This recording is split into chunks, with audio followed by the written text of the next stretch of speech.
The Star Wars Old Canon Book Club is made possible by contributions on Patreon. Head to patreon.com/SWOCBC for ad-free episodes, reading guides, movie and TV episode audio watch-alongs, and more. Today's Old Canon fact of the day comes from Star Wars, the new essential guide to characters, revised edition by Daniel Wallace, first published in 2002. Some would have suggested that IG-88 would have been the perfect weapon to battle the Yuuzhan Vong. His flamethrower, repeating blaster, sonic stunner, paralysis cord, and poison gas canisters would make short work of any opponent, and the finishing touch would be the irony of having a droid decimate the anti-technology Yuuzhan Vong fanatics. Today's selection is Star Wars, the original Marvel Years Volume 2, a modern collection of classic Marvel comics by Mary Jo Duffy, Archie Goodwin, and Chris Claremont, among others, whose latest issue was first published on May 7th, 1980. Enjoy the show, and may the Force be with you, always. Sweet Wookiees bones. Welcome back to...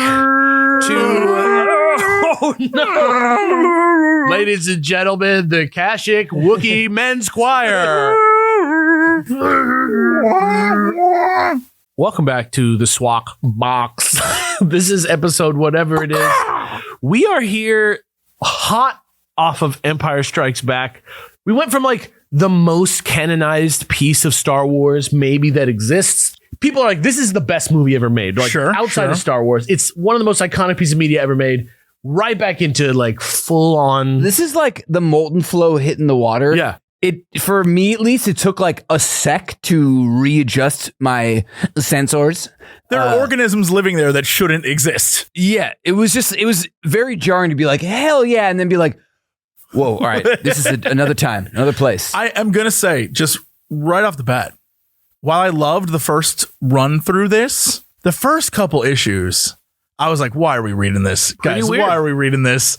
I was not feeling it at all. Pretty weird. What we're talking about today is Star Wars, the original Marvel Years, Volume 2. It's an epic collection by Mary Jo Duffy, Archie Goodwin, Chris Claremont, Michael Golden, Carmine Infantino, Mike Vosberg, and Michael Golden, and a lot more people. Comic books are crazy like that. Yeah, it's crazy. It's wild, but then also... sexy redheads, and I'm in. Well, there's even more stuff that starts to get seeded here that feels like elements that like eventually congealed, right? You mean in the future, like way in the future? The fact that we're like at the temple a lot. Stuff happens at the temple at the old Yavin base. It is, I mean, just that they're still there for so long is wild, and that you're like, you got to get the fuck out of there. They know where you are. Go. Yeah, well, they deal with it, right? I have the idea the Empire shows up with just one, like, this is my ship. I'm going to send TIE fighters at that base. Not even, they're so blasé about the whole situation. Yeah. It makes you feel like the Empire's got, like 6 ships in a dream. Like, how are they operating? It's wild. This is like the Star Wars writer's room. They're just throwing stuff out because it's a comic. It kind of like doesn't matter. There's like vehicle designs that are in here that are like in the like Rebels cartoon. It is weird going back to some of the like old ass ship designs that just don't feel Star Wars. But then every now and then there's a ship where you're like, whoa, that is like, I've seen that. Or like, that's really Star Wars. The troop carrier How do you make is straight up a toy. Ones? Yeah, exactly. The troop carrier. Yeah, where the stormtroopers are just on the outside and they look like the stormtrooper action figures. That was just a toy they sold. Yeah, they like still use that design. Mm-hmm. It's obvious to me that even today, like Ahsoka, even like the Acolyte writers, even Obi-Wan writers are going back and reading these comics, these exact comics that we're looking at today, and literally a note I have is like, this is just from an episode of Ahsoka. Yeah. The first issue is a like solo Ben Kenobi in the past. And I was like, whoa, that's how they started off but like when they started doing the comics again, they threw those in there. Yeah, okay. It's like reference. Is it a coincidence or is this a reference? It absolutely is a reference. It's almost like a reboot of the same thing. Even the like premise of the comic book being like demarcated by movie, as this one obviously is at the end. You see like the New Hope episodes, you see the Empire Strike Back ones, and there's like 100 issues of this. We ended at issue 38. We're right before Empire Strikes Back, the movie comes out. Yeah. Star Wars Weekly becomes the Empire Strikes Back weekly, which is weird because now Star Wars means everything, but I guess back then Star Wars was the first one. So I was like, oh yeah, they were just calling it that. Super strange. And yeah, everything that you were missing from the Empire Strikes Back duology that we just did in terms of like wild wackadoo. Yeah, like we're right back in the mix today, baby. The only Star Warriors is the term is used so much. They really thought that was going to be the thing. The only thing different though is that in the first issues we read, space, it was all about like the beauty of space, like hyperspace and what space looked like. And the characters were kind of whatever. These issues are very big close-ups of all the character faces, cramming characters in. It's very clear that at a certain point someone was like, oh, people love the characters. It isn't about the space. And that's all this is. There's maybe one shot of some cool asteroids, but everything else is either the inside of a ship or a giant ship on screen or, in the panel. But it's mostly characters. The vibe is like G.I. Joes. They just like throw guys in groups. Yeah. There are a lot fewer, but there still are some really cool like the art's still shots. Amazing, yeah. But it's the focus has shifted to like we care about these people now rather than these are amorphous things that we're not really sure if people are going to love them or not. The series has legs. It has a look now, right? But we still every once in a while just get something. There's like a tentacle porn. Dude, there's so much. There's a lot going on. There's another Luke travels through some kind of like Ant-Man-esque scene. Oh my God. It's cool. Though initially I was like, oh, this shit again. Maybe I'm just susceptible to Stockholm Syndrome or something because I like got all in on this stuff again. Like it's so dumb, but I like it was a delight to read it, especially some of the like saber fights and they do this stuff where they like overly explain what they're doing, which is weird. But then like my brain conjugates that into like a different scene and it's like sick. Have we talked about the Marvel method on here before? Possibly. I don't know. Also, the weeklies this time around were a lot better than the last weeklies because those had like cool art, but they were they were just like, it's going to be a regular issue told over 4 weeks. So you get it feels like a regular arc, but instead of 2 pages to do a whole story. And so you get like, I don't know, it flows better for me than the original ones. Also, were some of these comics in the weeklies? So those were issues that never came out in America, completely written by the same team. And like at the very end, for example, of the whole of the weekly run, it like leads into the issue 38, which happens earlier in the reading order inside this book. I know you guys didn't read the book. You guys read you read a different edition. You read the omnibus edition. I read one that had all this in it last time. When I was talking about stuff at the end of the last comic book episode, that's basically everything that we had to read for this one. Yeah. But at the end of this one, which is the Epic Collection, it does all the color comics first. It does first 34, then it does the annual, then it does like to 38, and then it does the weeklies. And at the end of the weeklies, it leads right into issue 38. Which one's issue 30? The weekly one that I read, I like did a month of weeklies early first, and I was like, wait, this is just retelling the tag stuff, the Darth Vader on the planet and that whole thing, just without color. But it was like beat for beat, like the same basic story. So I was like, were these all told as like weeklies? Yes, the weeklies come out in the UK, but the weekly series included issues that weren't in the main run. Okay. That never got colorized.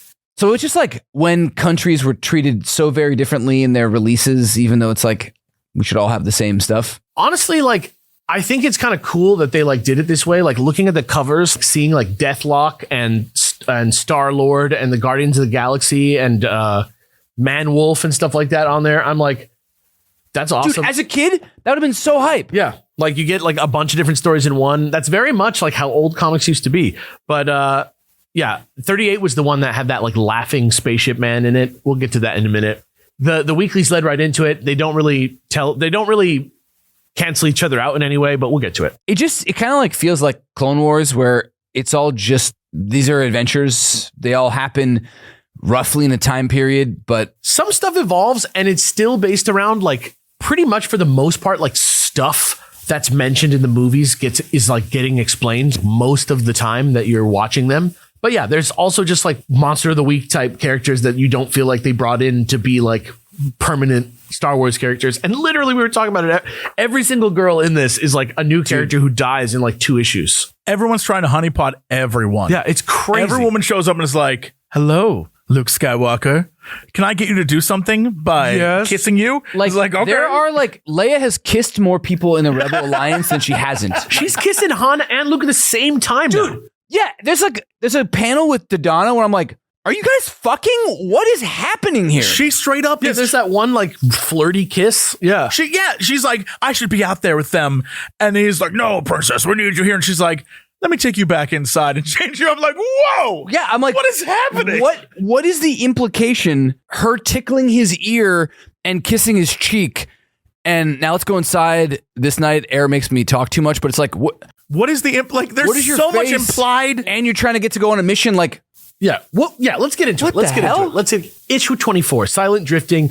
Millennium Falcon is trapped in deep space. Two TIE fighters surround them. The crew debates their options, but before they can make a decision, an explosion. This is the dumbest framing device.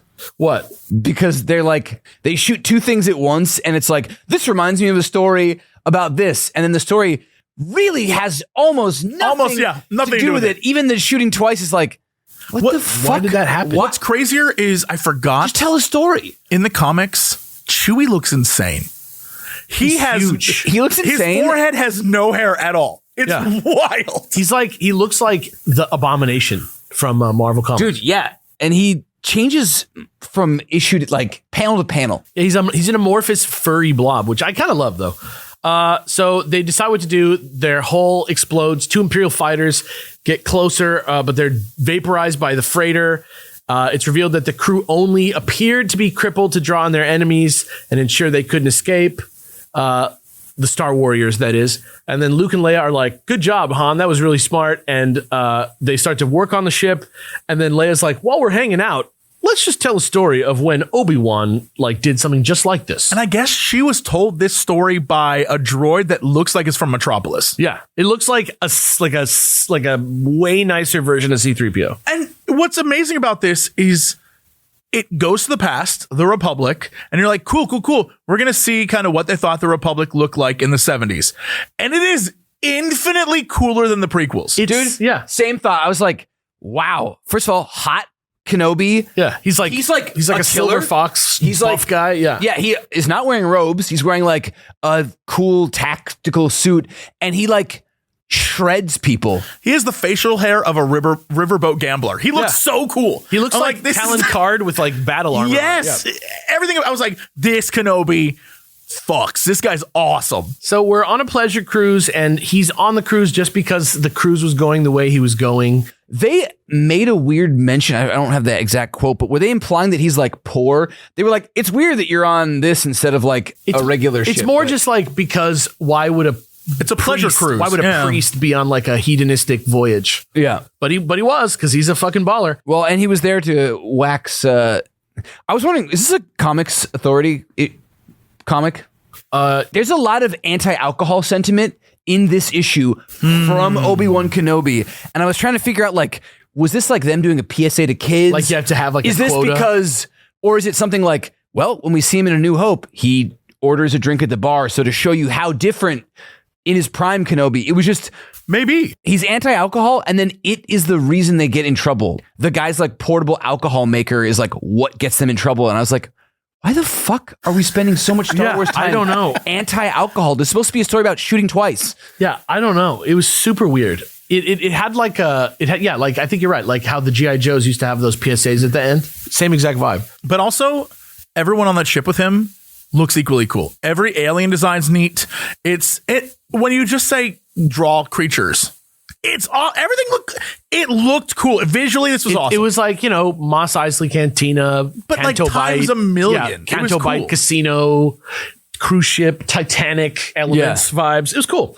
Basically, there's a rude guy who comes up to Obi-Wan.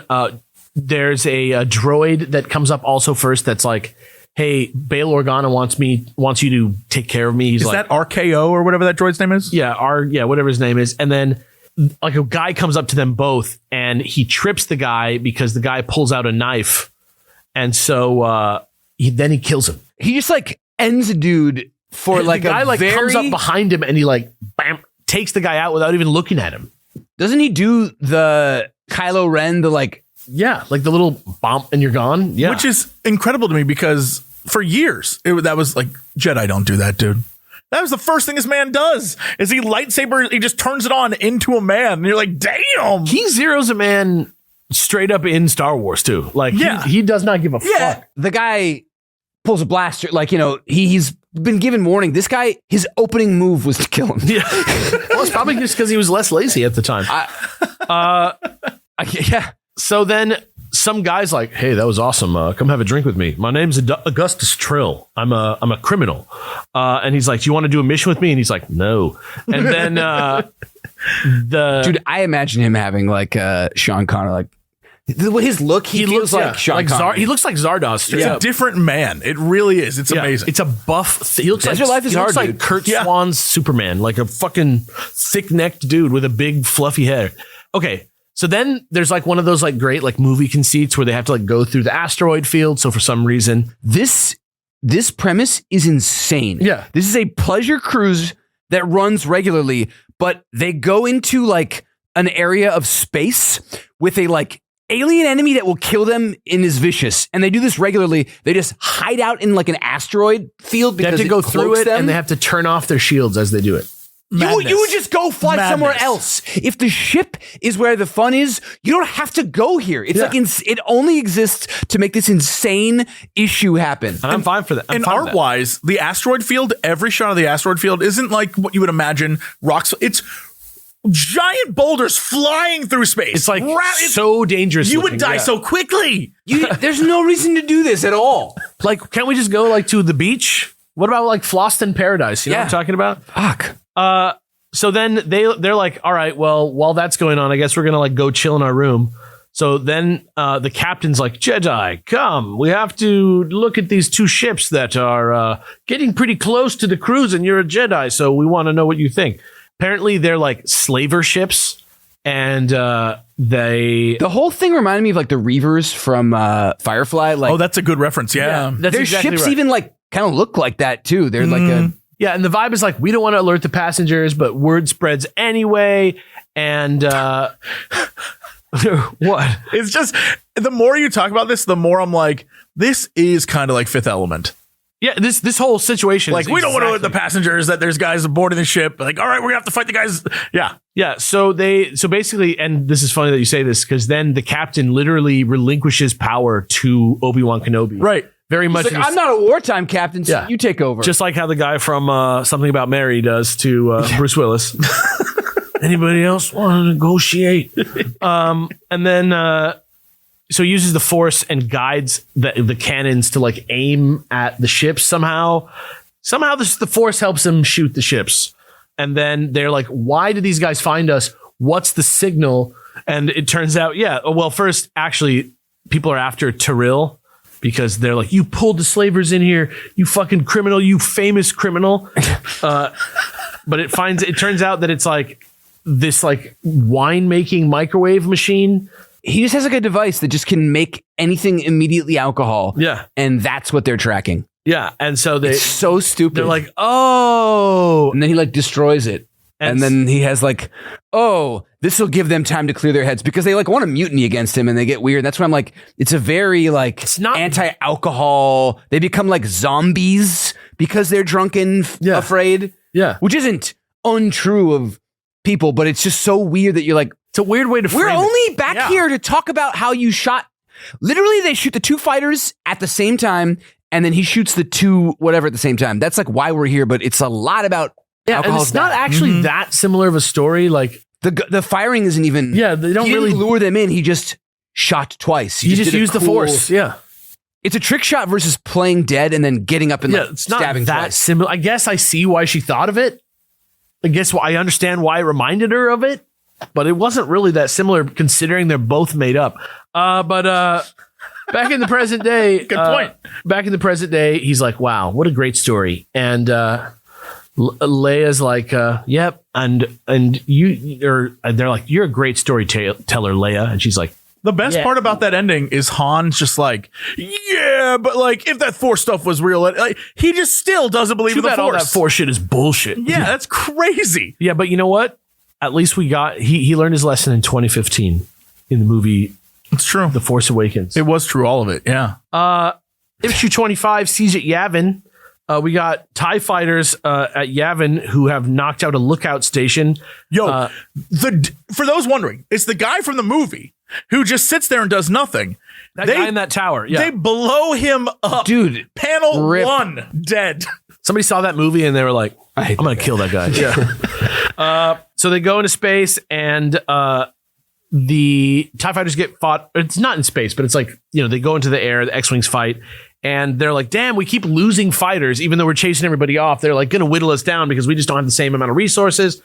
And Dodonna's like, where the fuck are these ships coming from? We have no idea. We can't find anything.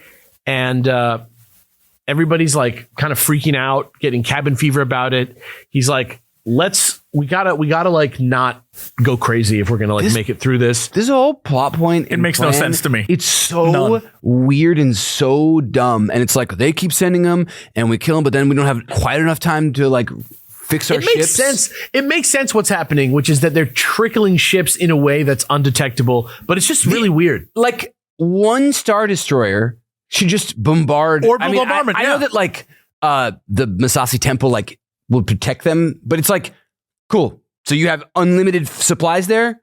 Yeah. They're already blockading, but the blockade, it's space, so it's like, just go around. away. Yeah, just go around it. Yeah. What's also wild about this whole thing is that this is an episode. So we just had the whole crew together, all of the characters we love, cut to none of the characters we love on Yavin. And it's like, okay, well, where is everyone?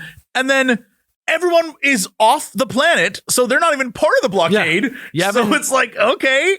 Well, it eventually comes full circle. But so they use the idea of the blockade as justification for like them doing a bunch of weird events. They like mention it. They don't really like show the blockade. There's it's one ship. There's not even a blockade. It's literally just tag ship. Yeah, it's more like a story But setting. his ship isn't even part of the blockade. They just talk about that there is an Imperial blockade, so they have to use... You're right, yeah, They have to use like those weird routes to get everywhere, and you're like...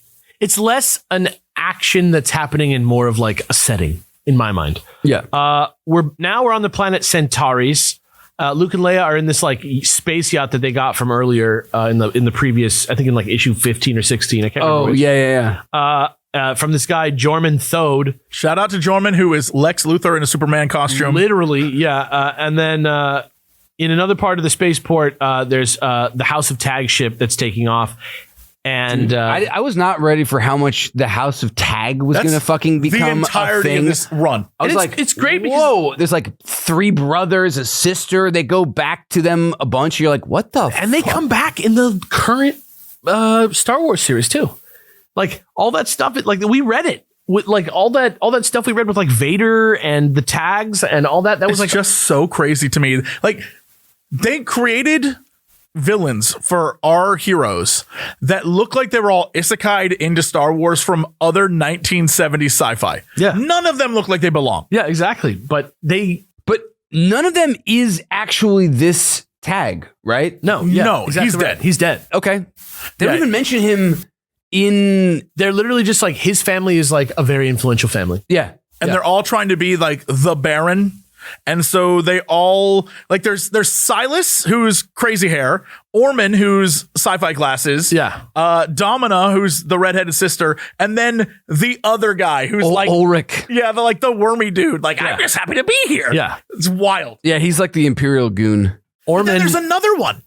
Because later on, there's another one that it's like, all your friends and family have died, and now you're the Baron. Oh my God. I'm like, there's a bunch of names I haven't even seen yet.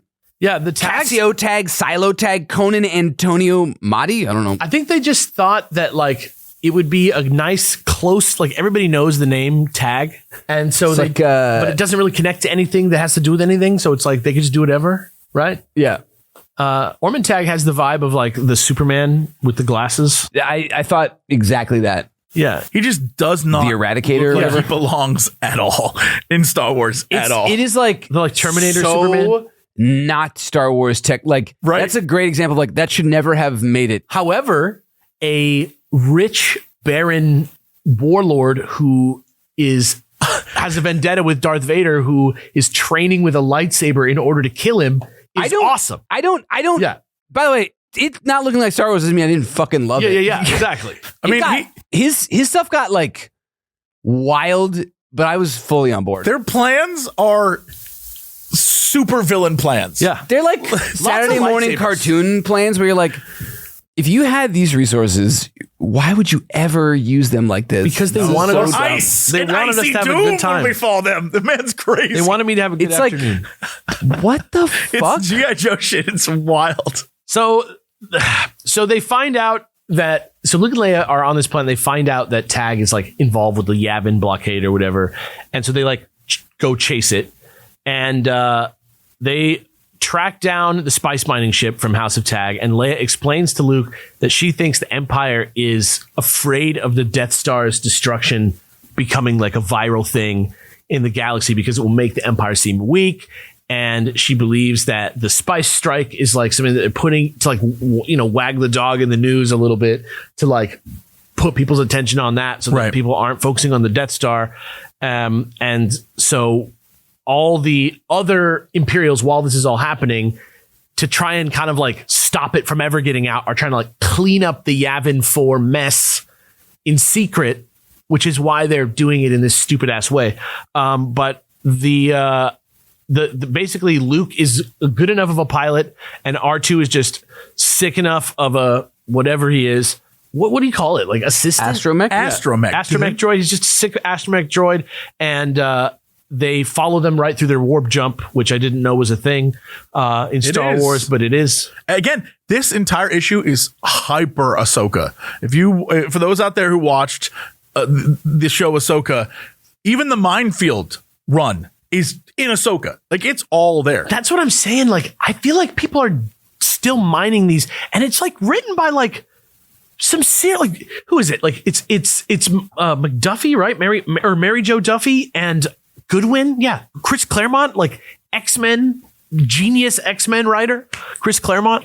This is mineable Star Wars that holds up because the ideas are so like imaginatively rock solid. Like there's ways that you could make them. They do have a lot of like wild devices, They're like great to weather riff devices on. and Yeah. other stuff where you're like, this feels distinctly not Yes. Star Warsy, but a lot of the other stuff is there, and they take it sort of like, I mean, they do wild swings, but they also do pretty respectful swings too. So you're like, Yeah. okay, I could see how you would adapt this. It could very well be The Mandalorian. Like one of these. Mandalorian does great Monster of the Week episodes, and it's exactly this type of A flavor. lot of Valance's vibe feels Dude. like it would be in Mandalorian. Yeah, and Valance also came back recently in the Star Wars comics on the Bounty Hunter comic, Interesting. and he's back, and he's like the same exact character. He has the same exact motivations. He looks the same, and he just fits right into like actual Star Wars. It's pretty crazy. James Caan.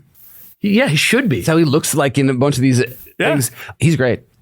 So we're on the Tag ship, and we know that's when we find out Baron Tag's training with a lightsaber. But the other guy is like, "You're too good. Like you need to fight Jedi." And he's Oh, like, that's Shanks. Everyone loves Shanks. my bad. Yeah, Shanks. That's the wormy guy. his buddy Shanks. Is Shanks His, is like, Shanks Smee? Tag? I think Shanks is a tag. I'm not sure. No. He's He's just a wormy dude. Like he used to work for the military. Or he's the military liaison because I thought that he was his brother for a while, and I'm like, oh no. no, that's But that's also, Silas later. it's still wild that they have like Vietnam era, like the Imperials, instead of being the black outfits or the gray, like whatever you think of, they're wearing like camo, like jungle camo green. Yeah. Which I is think like, it's just because of the ink, right? Because that was kind of how it was in the previous. yeah, I had forgotten about it, and it looks like the uniforms even look more like. They just remind me of when you watch like a Vietnam movie. Like It's full on G.I. Joe vibes. Yeah. Yeah. I wonder if later that was retconned to be like, well, because there was a time period where they went in deep and they're like, Imperial Navy is like black and gray, and then Army is this different color, but think then you're right. ISB is white. And I wonder if they took these ideas and then fleshed them out later. Finally, like made them into like standard. I feel like that's the case. Same thing with the lightsaber but they fighting don't- styles. Yeah. green, like that color green isn't done in Star Wars now. Maybe not now, but I feel like Well, in like the Rogue 90s One- they had like them. in Rogue One, they pulled out some like wacky colors that are like similar. I don't know if there was actually a green, but there was definitely like a tan. Oh, there are like for specific circumstances, but most of these people are just on regular Imperial ships around. Yeah, I think it's just because they wanted to use Gray for something else. So he's like, too bad the Jedi are extinct. I could really use them to practice, but the one Jedi I'm saving it for is that one Jedi, Darth Vader, who blinded me with his lightsaber, and now I have to wear my cyber glasses to be able to walk, to see stuff. And then he hears about the ship that's chasing them, and they decide to drop mines in the way, which is from Ahsoka, straight up. Heavy duty mines. I mean, it's not the first time that a mine scene has ever happened, but it just feels similar to the one in Ahsoka. And there's, according to legends, just to jump in, Imperial Army and Navy, Army had gray and green uniforms. There you go. All right. I don't remember seeing a lot of those, but I remember reading it somewhere. I think you're 100% right that it's like a swing that they're taking sometimes, or maybe even just the art of this comic influenced that. Like we were talking about this on Beer Bros the other day. Well, a lot of the colors are different from how they should be anyway. So it could just be like, that's what we were talking about on Super Beer Bros the other day, because we were talking about X-Men, because the new X-Men 97 show is coming out, or is out now. And Brett and I were talking about Storm's outfit and like what color it is, and how on the show, it is absolutely 100% a white outfit. But if you looked at that outfit from the comics, like the one that outfit is based on, the way it's shaded, it's like very nebulous whether or not it was meant to be white or like silver. A very I thought shiny silver was the vibe, or like a very shiny black or like some kind of interesting color. But because it was probably easier to draw on television, they just a completely practical reason. Yeah, it's now definitely white, and I just wonder if something like similar happened here, because that's definitely a thing that happens all the time in these kind of poppy sort of mediums. Yeah, so the space mines are there. They take damage from the mines. Leia's like, they're too clustered, and Luke uses the Force to fly through them like he always does, and then Leia like cheater kisses the shit out of Luke after this, like a horny kiss almost. It is. The note I wrote down was, they're so coy and playful. Every line of dialogue they have, there is definitely a vibe between them. I'm not sure if this happened, but it feels like they had sex. Yeah, like it is like a weird vibe. And C-3PO's like, the tracking equipment is jammed because the storms or something. And that's why we haven't been seeing this. We figured it out. And the small vessel goes behind like the planet. So basically now they're hiding behind a moon so they can't be seen. And they go out of the ship to the moon to look at the ship. They do a lot of like exosuit. I thought that was pretty cool.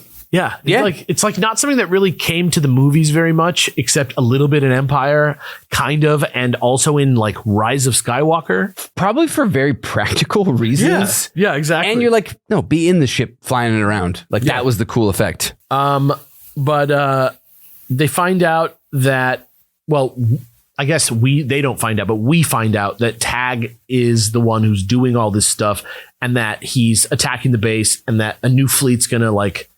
His plan is to basically replace Darth Vader as like a cool guy, as like the Emperor's favorite like guy. Which again is like another awesome plot point that they just straight up scooped and used in a slightly different way in the new Star Wars comics. Actually, this does remind me of the like whale, the space whale doctor guy, Vader replacements and stuff, the twins or whatever they were. Jockeying. It's just weird because like they do a much, I don't want to say better, but like they do a better job of like. Orman is like in it a lot more. So that like when we have like 9 different wannabe people in like the Mon Cal, you get like one issue at best where they have any relevance and then they're gone and you're like, I don't care. But Orman, I'm like, by the end, even if he's like a silly villain, I'm like, I don't know, you're around for a while. I just have like, I mean, a little crush. In this, you're seeing it fully fleshed out as like a full character. In that, they wanted to give us a wacky lightsaber fight. You know, and in both cases it worked, but but it's just crazy because it's just the intertextuality is really interesting. Yeah, they can't have Vader be the villain because we don't know enough about any of that to do it. Yeah, so they pick this guy. So it's just like, you know, in the new stuff they could have just let more of the characters breathe. Oh, absolutely. So when they're on the moon, some TIE fighters fly by and see them, and it like blows up their ship and blows up their communication systems. It doesn't blow up their ship, but it damages it and blows up their communication system. And then we're in issue 26, and Luke's like, we are at the point beyond where the Force is going to save us. We're going to fucking die. And the droids are trying to fix the ship that they're while Luke and Leia are running, and they get on the ship and they try to shoot down the TIEs, but they take too much damage. And they get in an escape pod so he can draw the TIE fighter's attention and get away. But just as that happens, a bunch of X-Wings appear and take out the TIEs, and they all land on Yavin. It's all good. It's like there's a shot where the runway or landing strip on Yavin is just on fire in the background. Yeah. It's a bad landing. Everybody crashes, right? Yeah, and it's rough. It looks insane, actually. Yeah, it's like a blazing inferno, like 45 feet But high. in the foreground, Leia's just having a talk. It's really weird. Yeah, it's like Land She probably just Donna. kiss somebody, or is gonna go kiss somebody. Yeah, she got her hand on General Donna's ass. Luke and Leia are telling everybody that they found this operation on the other side of this planet, and that they're like going through the planet. They're hiding in the gas giant. Yeah. Yeah. They've got like a cool gas giant ship that like This is like funnels it. it's so cool. weird, but it's like a cool like a turbine. That's when they showed that shot, I was like, I'm choosing to be on board with this insanity because it's kind of sick. I'm It here has for the it, same It is a vibe. G.I. Joe ass Yes. villain plot. They just like throw in like a bunch of themed guys, and then there's like one themed guy on the other side that's really crazy. The villains have the same operational scheme as Jupiter Ascending, that like ship at the end where it's like, we're hiding in the gas giant. Yeah, exactly. I don't know why that movie keeps coming back in our conversations, but like, I think it might be the best movie ever made. So what's going on in Star Wars? Oh, right. You genome engineered like it didn't. I kind of, Which there are several of I later kind of feel in like, the annual. Yeah. and not to mention the Katu Men. That's what I'm saying. Yeah. So they got to decide what to do about it. They're like, what are they doing on the other side of this thing? Luke is like, I got to go find that TIE fighter that crashed because maybe he can like tell us what the fuck's going on. And He jumps in a Y-Wing. I actually love that. I was Yeah. like, hold up. Luke's just flying a Y-Wing? I was like, that's not Kinda your like that's a not your throwback. vehicle. kind of a throwback to Splinter of the Mind's Eye when they Yeah. just like had Y-Wings for some reason. And he gets to the guy, and there's a proton charge detonator, which R2 is able to disarm, but the pilot shoots R2 and like messes him up. But then Luke just like straight up kills this pilot in like at the same time. So That was a cool scene though, because it was what we were just talking about. They're both in space gear. You got to see a TIE fighter pilot in his full gear just be out in space. And I was like, that checks with me. That makes sense. Like, I get it. yeah, exactly. And he goes back to the base. He has the location of the space station. He knows where it is in there, but R2's like fucked up, and it might be like, this might be it for R2. And they want to use him for repair other droids. And he's like, fuck off, you son of a bitch. This is my son. You know, But R2 is more damaged than we've ever seen R2 be damaged before. his like whole asshole is ripped off. His whole shit is fucked up.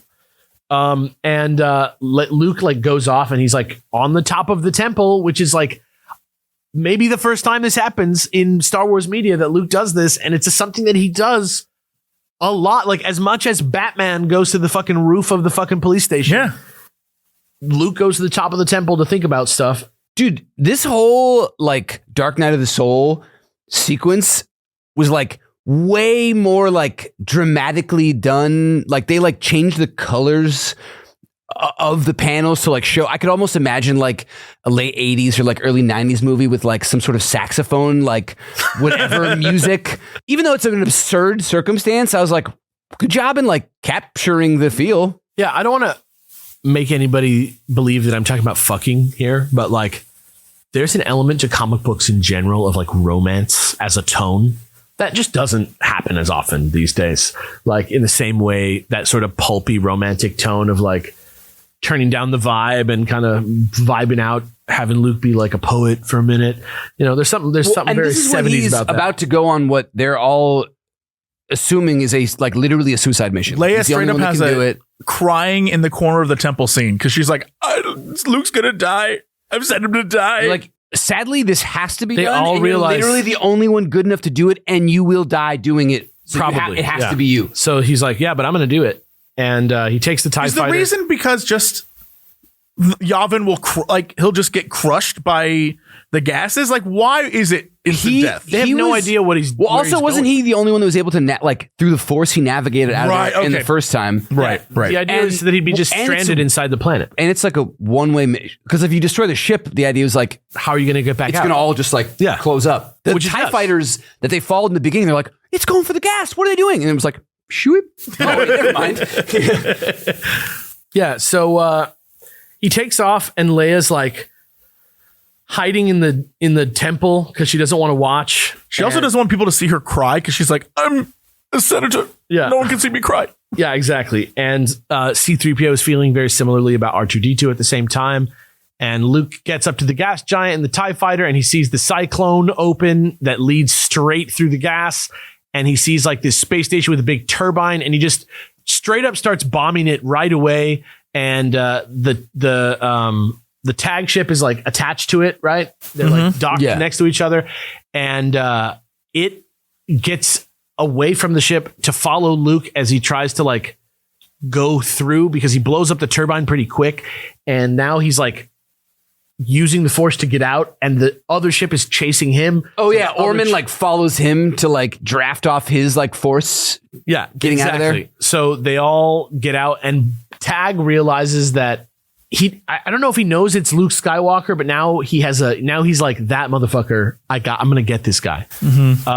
And everybody kind of has seen the movies in this story too. Yeah. Like, everybody like knows a little bit more about like that Luke blew up the Death Star somehow, except for Darth Vader. Right. He's the only one who does not know Luke did it. It is weird that like, because when we check in with Darth Vader, he's like, finally I have the name. And I'm like, like the tags, like almost everybody, it's like James Bond. You're like, everybody knows this secret name. How did you? He was busy.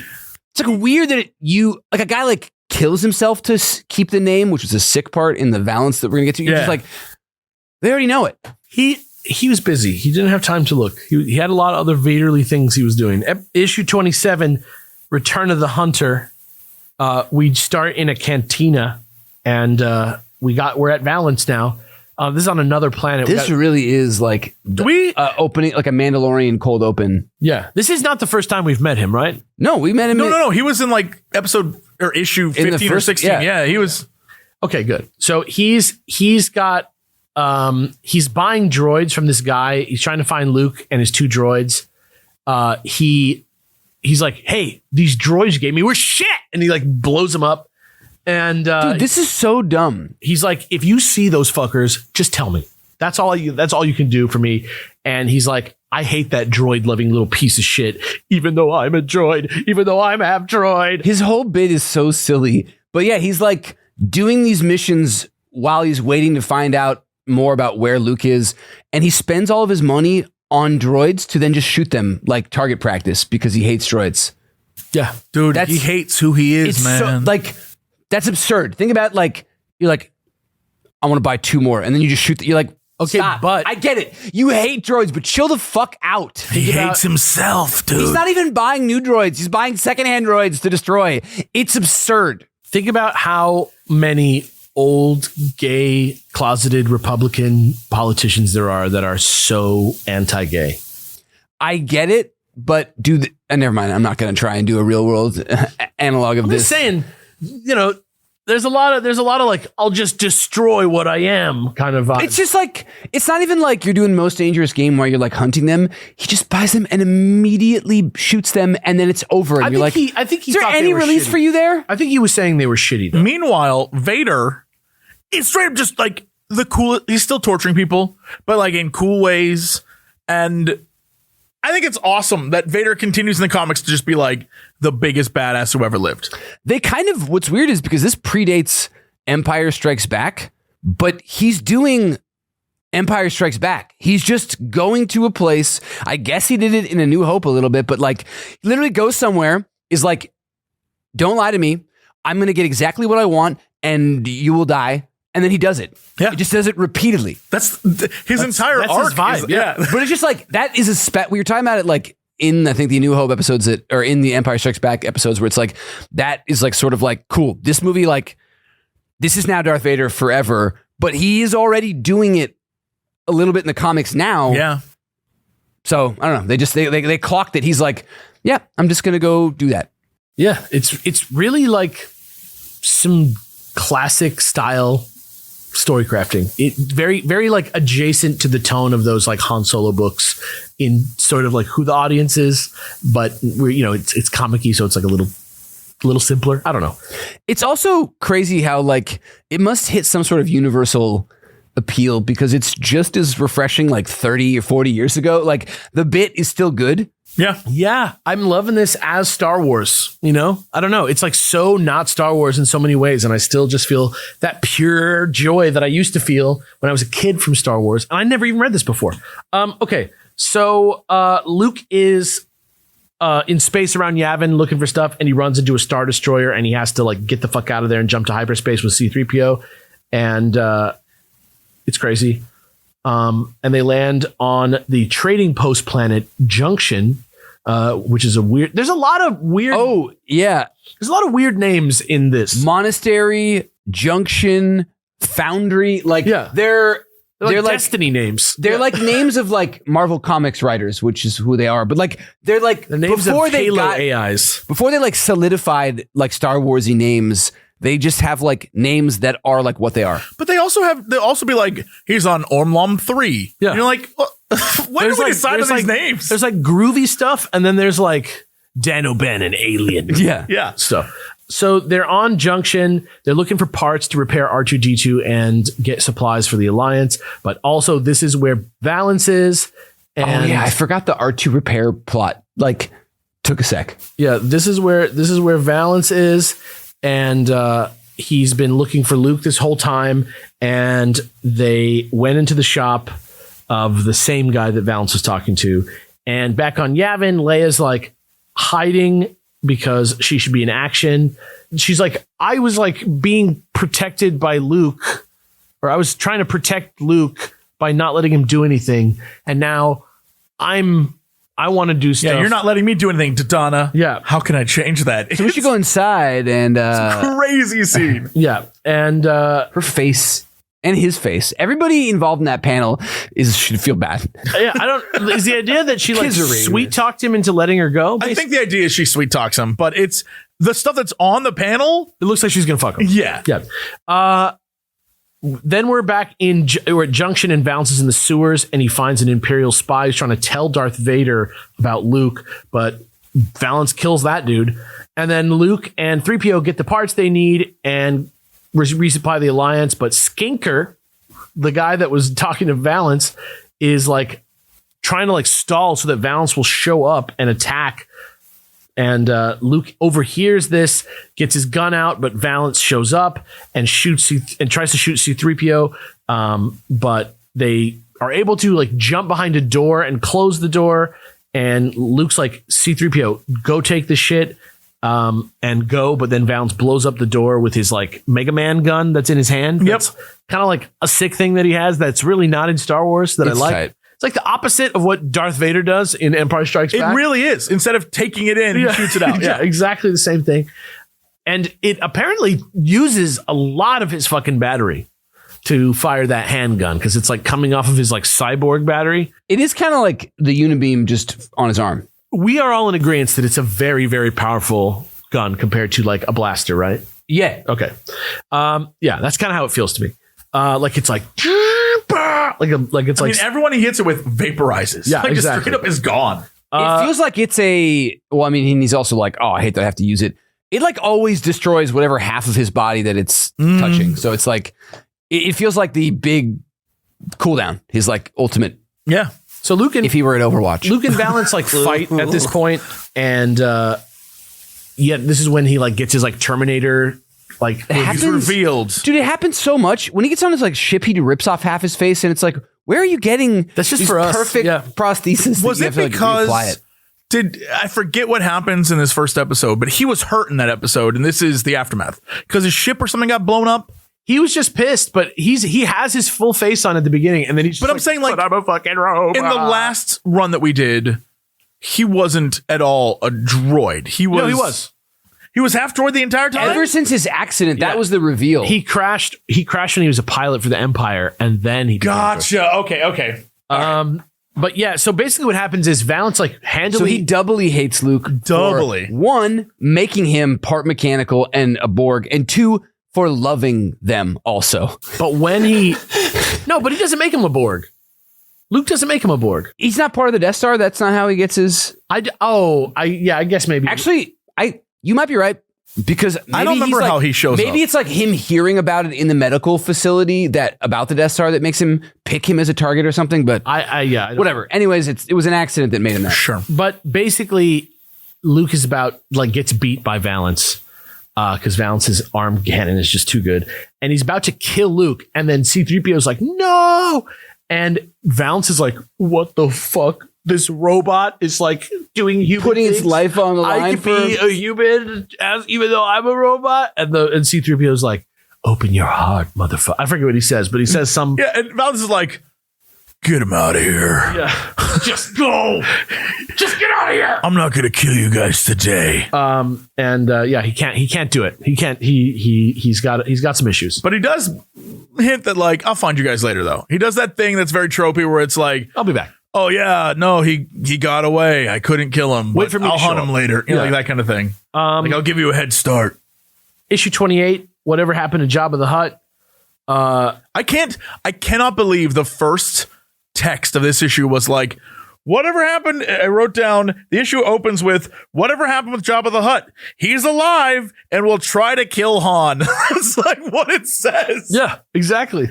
And Jabba in the comics it's is just not another. good. It's just another weird Jabba. I don't like it. He looks It like wouldn't be bad if we didn't know what the other Jabbas were. It's so, but like, it makes him way less. Maybe because I always know what Jabba.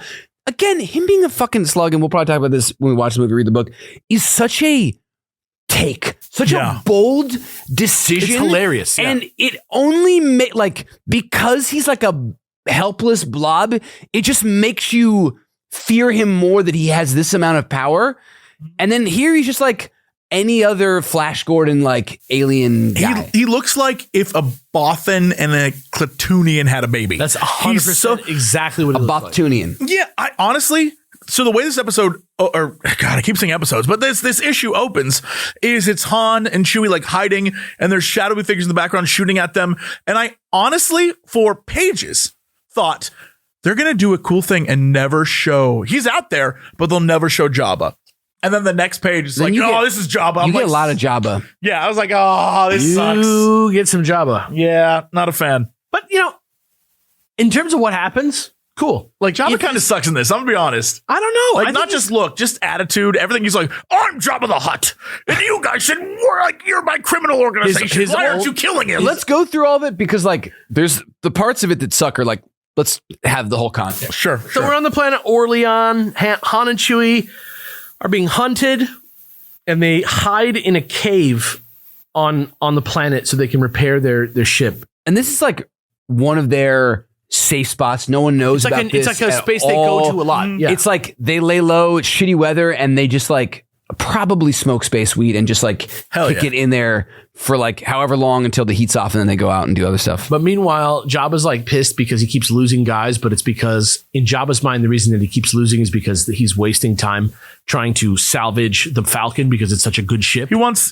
something back for his investment on. So that's why everyone's like, just destroy the cave and kill him, and it's like, no, that's like, which from reading the books, we're like, don't destroy the ship. It is like better than it like looks like shit, but it actually is a very expensive thing. Yeah. And so they have no rations left. So they're talking about how they got here. And apparently after they did the bit at the wheel casino last time, they escaped the Star Destroyer, jumped to hyperspace, but the wheel like techno guys like strip searched the Falcon. So they're missing stuff that they could have used. Yep. And so they get out of hyperspace to go to Orlean.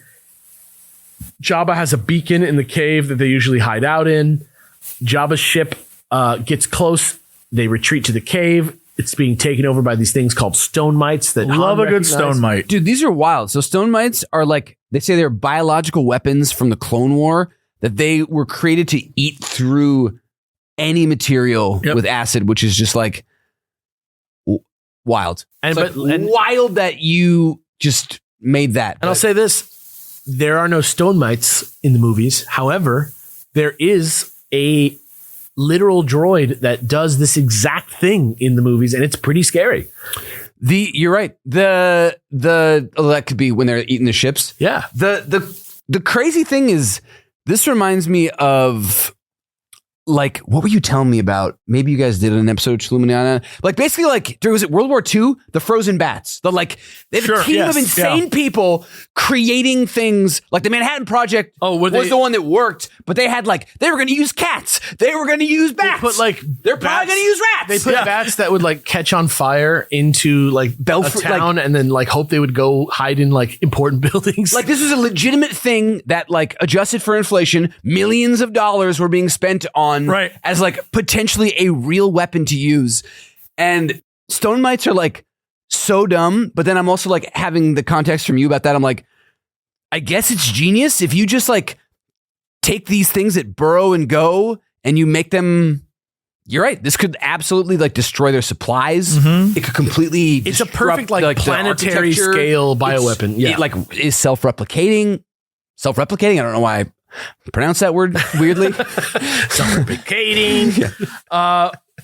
So now they are in the cave, and they're sealed in the cave because Jabba sealed the front of the cave. Right. So they got to go further back into the cave. And so they get in this Falcon, and they seal off the entrances to the ship so they can't get inside. This is some Last Jedi shit, by the way. Yeah, straight up. Yeah. And they use...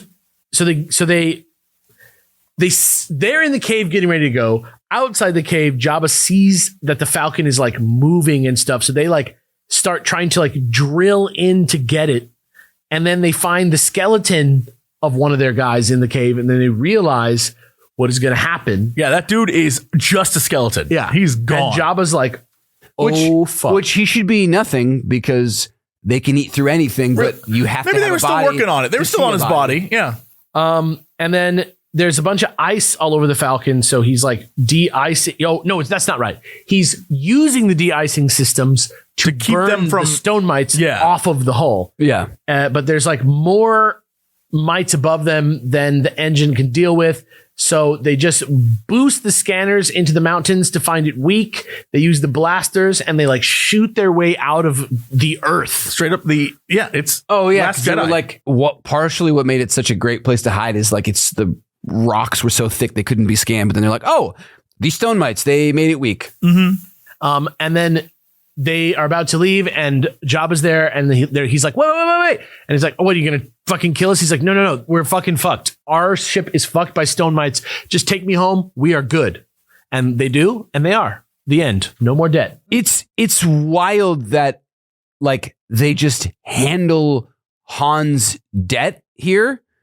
And then they later they, like, not only do they get it, they, like, also he gets, like, a huge bonus. Then that's, like, they run into each other, and when he's, like, off spending it or whatever. Yeah. It's especially quaint since we know where it goes, that at one point the thing that's loomed large over him that, like, is what he's still about in Empire and what gets him where he's at the beginning of Jedi is just like, oh, come along. Yeah, we'll take you home. You're good. I'm really curious to see what these comics do in the future when it comes to the character they introduced as Jabba. Yeah. Or if they just drop it. And Jabba languishes at home and gets a bunch of, what do we call it? Lard.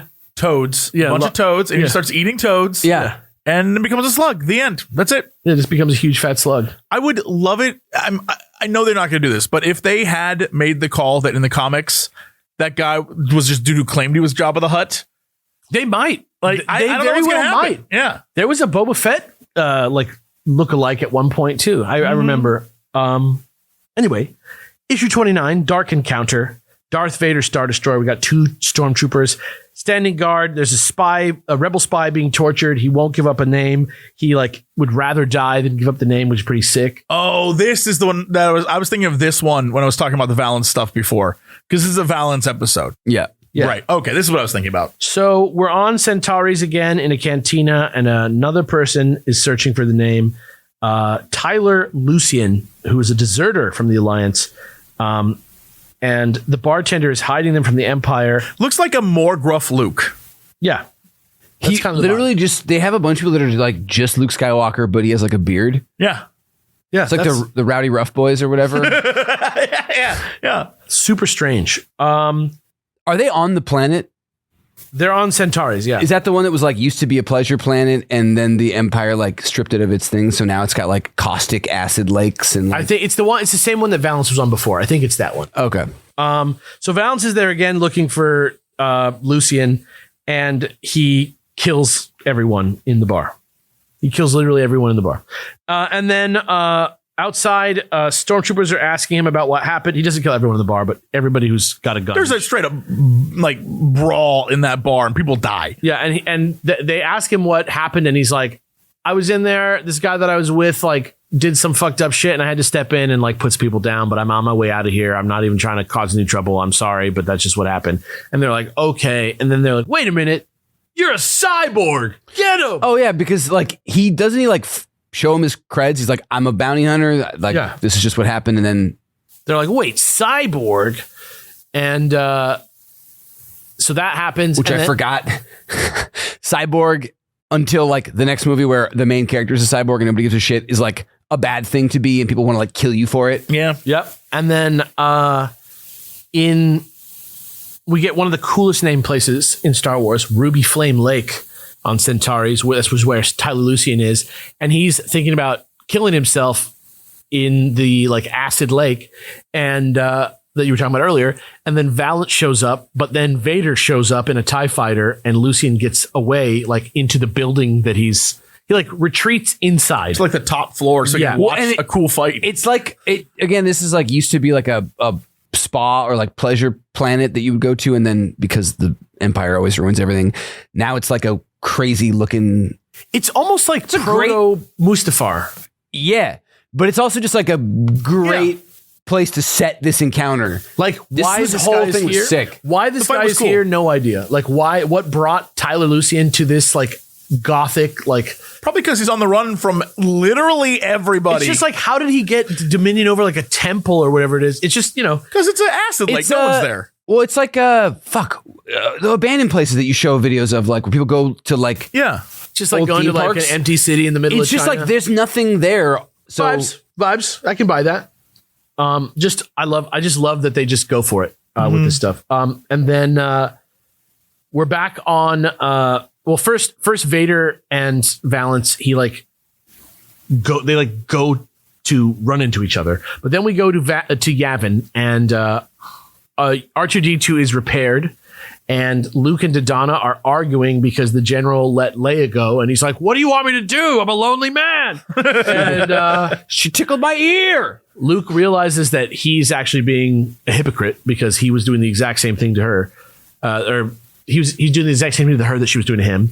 And he starts to go get ready for his next mission. And then Valance is about to fight Darth Vader. I had like a little boy moment with this where I didn't ever dream to even hope that Valance v. Vader would be possible.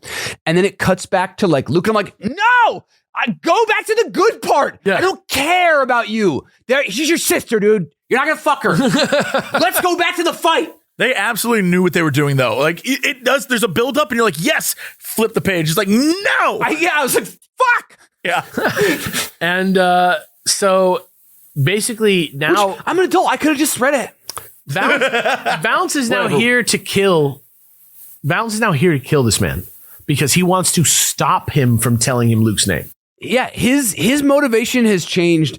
Dude, Valance is fucking tight. This is fucking tight. This is our like first. What will become like the best scene of Rogue One? They're like, you can't beat Vader, so you have to just stall him long enough to get whatever side objective, which usually just means you kill yourself before he can get what he wants out of you. And it's pretty sick. They're fighting. They're going down. They're all the way down to the dock, and Vader's fighting and knocks him in. But then Valance like grabs his leg to pull him in, and then Vader slices his arm off, and then Valance goes in the acid. Pretty cool. Dude, it's like a Terminator versus, well, and I guess, do we even know at this point that Vader is also a Borg? He just happens to also be the Super Jedi? I was thinking about this the entire time because I love the idea of a guy who hates himself as being a robot fighting a guy who has accepted that he's like this crazy robot man.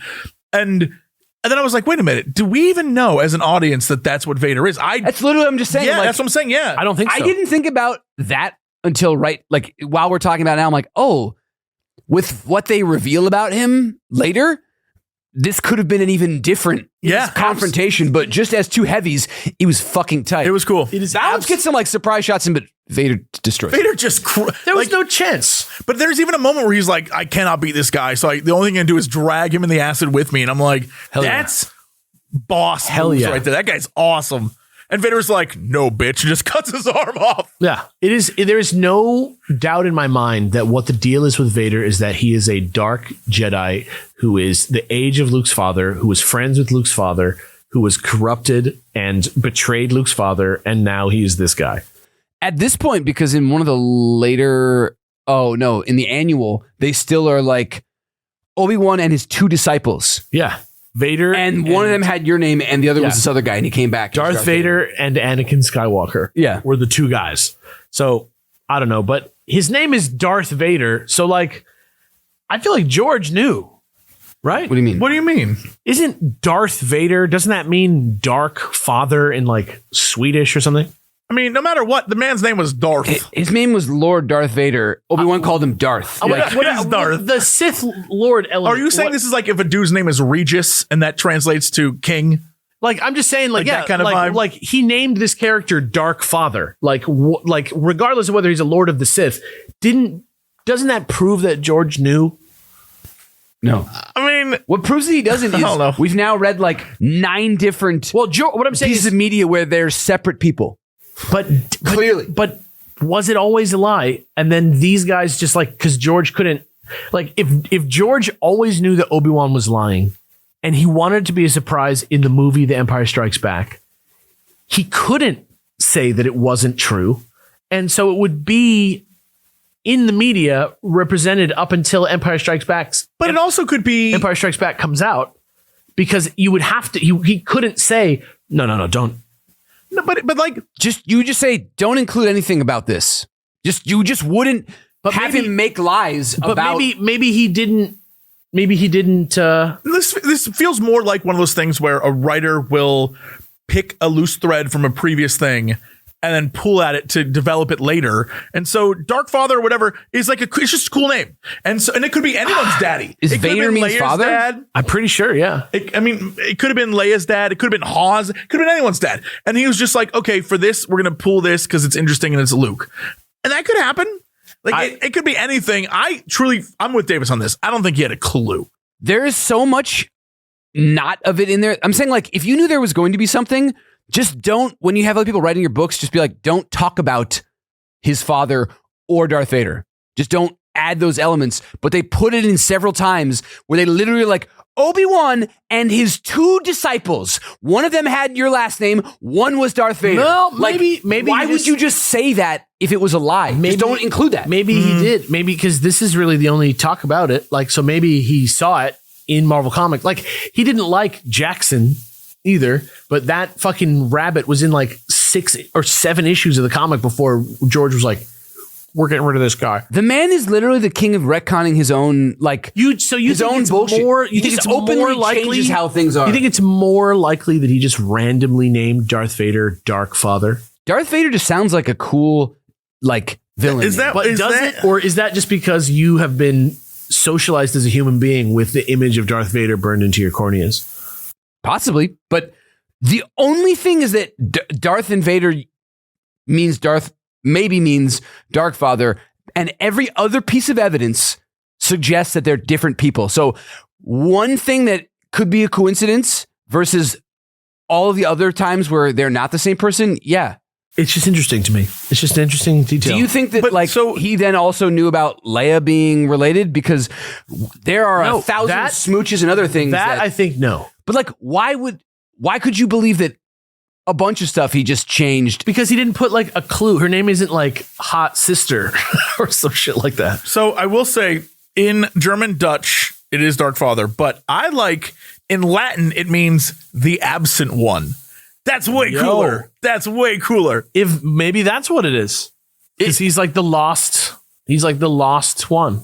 Actually, if you look at it from the Star Wars aspect, him being the only Jedi that remains that turned on them. Yeah, that cool. Applies more than him being a father. But when the rest of the movies came out, he's both. I would love Actually, to. even the prequels kind of lean more into that, where he's like the chosen one, but he's like the bad chosen one. The wrong chosen one. Yeah. Could be that. But it also could be that he then heard that, like that's what he picked. I would love But to then hear later people's someone thoughts. told him it's Dark Father, and he's like, "Yo, that's a good idea." I crushed this. Yeah. I would love to hear people's thoughts on that. Just something that I thought of right now. Episode issue 30, A Princess Alone. And then do we say at the end of that episode, Lucien, like seeing Valance, finally gets the courage to just like jump into the acid lake and kill himself, so he can't give it away. Oh, yeah, I did not mention that part yet. But yeah, that's the last thing that happens. And Vader still has no clue who Luke is. Which is like, for him, a kind of cool ending. I don't know, like that issue, aside from the Luke weird stuff, was like sick. I after that, I was like, these are fucking tight. I'm like this episode issue was when I was kind of like, all right, this is all right. This is fine. And then this one, I was like, oh shit. And then from here on out, it gets good. It's pretty what was sick. happening. Yeah, it's pretty sick Like, the whole time. The art, the writing choices are going to be of their time, but they are well thought out. Like their fight, them like waxing poetic at each other, are taken seriously. They're not cartoony. They're like, the person that wrote that like felt for it and put it in there. This was a cool like, issue. Art, that's all you can really want, is like to have that kind of thing. And there was barely a main character in this. And I loved that about this. It was just Vader and this bounty hunter merc that we barely see being awesome. Just like a bad boy fight. I'm just like, I guess it's, you know what? It's like it's Biggs needed to die because that's like what that's what's cool about Biggs. Yeah. Valance, I'm like, I want more of him, but I'm like, you were cool, kind of. What the fuck? All right, if this is all it is, then but you never know. I mean, he might crawl out of the lava. He's not the first guy in Star Wars wrote down, I had a question mark, and then I was like, is he dead? What's the rules here? Like, how does this work? Did James Cameron read this comic and was like, I have my T2 ending? Because isn't it like he like with the fucking thumbs up? Issue 30, A Princess Alone. Leia gets to the a planet that is called Metalorn. With it's a mining facility, which is, of course, it's like a mine zone. It's called metal and ore. With a squad of rebels, she's trying to sneak onto the planet disguised as a worker to see what's going on because it's Imperial installation. And under the surface of the planet is uninhabitable, but underneath is like a company city worker colony. And there's like this one kid who like it's very I hate this kid. It's very like fascist. It's very like, scary to be out on the streets in this town. There's like lots of guards. The kid's like, "Mommy, I'm planting my garden." And she's I like, hate this kid. "Come on, you're going to get killed." And she's like, "But let me just finish my garden." They're like, "No." And she's like, "Meh." And so that's how we know how serious it is out here. And actually, pay attention to this scene, guys, because let me tell you, it's coming back around. And we're in the Metalorn HQ head office, and none other than Baron Tag is there looking out over it because he is now like more doubled down about this like crazy plan that he has to get into the Emperor's favor than ever before. I don't know. Now he's been foiled. Yeah, I don't know if it's this issue or a future one, but there's a conversation where one of his minions, it might be his brother, who's just like, "You have too many enemies, dude. Everyone that you meet becomes your enemy. You got to stop this. It's like Vader, Luke. You can't do this. You can't hit everyone." Pokemon cards. Yeah. Stop trying to collect them. Yeah. So now he's like got this shitty job where he has to go check on all these places. And he finds out that Metalorn does not have the ability to detect spies, despite the fact that they're using the like Metal Gear Solid 4 bio-coded weapon technology, but it's like the House of Tags technology, which should like let them know if any enemy touches weapons. So that's why Leia can't use any weapons. That's what's going on here. An alert comes through. You find out Princess Leia stole a stormtrooper's weapon because he's like, "How come this hasn't worked?" Then it's like, like right at that minute. And then she jumps onto like a conveyor belt. She's like off to the races in the city. And what they're like, "We're tracking the weapon. It's on its way here." And it's just a weapon. She's like long gone. And he's like, "No." And and Guns just driving a car. turns out she like headed to the cafeteria, and she's looking for a guy that she knows is imprisoned in this mine, who's like her old mentor from Alderaan, but he's been like brainwashed, and it's sad. And then Baron Tag shows up. He's got his like weird vanity lightsaber. He wants to take the princess to Emperor Palpatine to like get out of this fucking horrible, or actually just the Emperor this time, to get out of this horrible like backwater job that he has. And it's just weird because he's so wealthy, he's the head of it, and his brothers are even like, why the fuck do you care? And they're like, for honor. Yeah, it's like I'm pissed. We like, what? What the shit? Why? And the more you learn, the more you realize they are positioned in like places of power throughout the entire galaxy. They're so influential. They're so influential. And he's like, I must have more. And you're like, calm down, bro. They probably like inherited the job. They technically have the training, but they're like fucking dumb. That's exactly what it is. Like literally, that's exactly it. And just to underline that point, she uses like a fucking fire extinguisher or something to like put fucking goo in his face, and he's like, no, and uses the kid from earlier to like protect himself. F this kid, which is fucking hilarious. And he chases Leia, and she's gone. And he's like, don't tell anyone that I let this happen. And she's back on her ship, and she's like, not every mission can be a success, but mine was. And she's like, I planted the seeds of rebellion, don't you see? By just showing the people that these people can be defied, I have planted seeds that will later be sown of rebellion. And also there's literally seeds. And now that little girl can plant her seeds. This episode, I was like, if they did this concept on Andor, it would be tight. This is not written at the level of Andor, so it's just like on Andor. Yeah, it doesn't. It has like that vibe, except for it's like so broad and like I don't know. It's not done that well that it was like okay, cool. Most of it feels like an excuse to have Leia in like a skin tight outfit the entire time. There's like in weird poses and like any amount that a person that has no weapon and has never been to this planet can outmaneuver. She knows the rail systems and everything better than the people that like work it. This is a fantasy. I get it. We have to allow this, but like there's a funny line in one of these issues where Leia's like being slutty, kind of like joking and being slutty. And she says, man, honestly, I usually prefer like a very skimpy sort of bathing suit. Oh yeah. It was the celebrating after the Death Star episode where she's like kissing every. Yeah. I don't remember what it is. Maybe we'll get to it. No, is it Han's like old squeeze? Yeah, it's like something like that. And they're walking together and she's pretending to be like super sexual.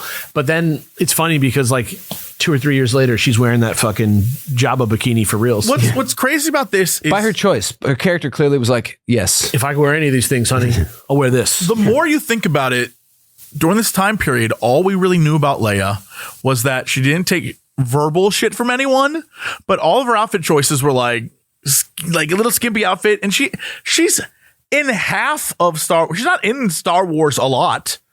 So I guess she's like the sexy one because it isn't until Empire they give her like a real ass character. It's comics. True. So they give her some nicely sized breasts in some of these issues. I was like, what the fuck? But as soon as she's in Empire Strikes Back, she's like wearing functional military cold gear. She's always dressed except for the commanding. I mean, when she's a slave, they give her that. But like other than that, she's like always in appropriate gear. But in this, it's always like slinking. The thing that's wild about sexy. The thing that's wild about this slave bikini, and I'm not gonna get too far into this because we're not even talking about Return of the Jedi, but like the notion is that a fat slug put it on her to be lecherous. Yes, despite the fact that she didn't want to. But really, it was just George Lucas. Dude, what? That doesn't make any sense. Pretty weird, right? That doesn't make any sense. Anyway, I was trying to save motion pictures. Issue 31, Return to Tatooine, new arc, Deep Space. We got 2 House of Tag ships meeting. Baron Tag and his young brother, I believe it's Silas. And then Fixer is another one? Yeah. And they're talking about... No, I'm sorry. That's wrong. Fixer's on Tatooine. Fixer's the dude. Oh, the Silas is his scientist. Silas is the guy that's bald with like the crazy Dr. Wiley hair. yeah, he's the only one who's here right now. Yeah. Yeah. Sorry, that's on the planet. I yeah. got ahead of myself. And they have like a thing they're cooking up together because he's a scientist that's gonna like be the thing that's gonna make Vader Is it look cooking like up an idiot. or is it Sub-Zero? Hey, Yo. there he is. There it is. Cooking his heat. You know? Yeah, cooking his heat. And, Yeah, and they're that's doing. true. I got it. No, I got it. You usually just let You're the right. joke You're land. right. You don't You're have to. You don't have to explain to the audience what was funny about what you just said. You guys get it. So it's happening in the remote desert Tatooine. It's like whatever they're doing, and Luke hides his ship from the stormtroopers. He gets in his land speeder. There's absolutely no reason this should be in Tatooine. There's just no reason except for Tatooine, and so And they're kind of doing like a thing where they're like hitting the same beats. They're like, what happened since he left? That's kind of the vibe, I guess.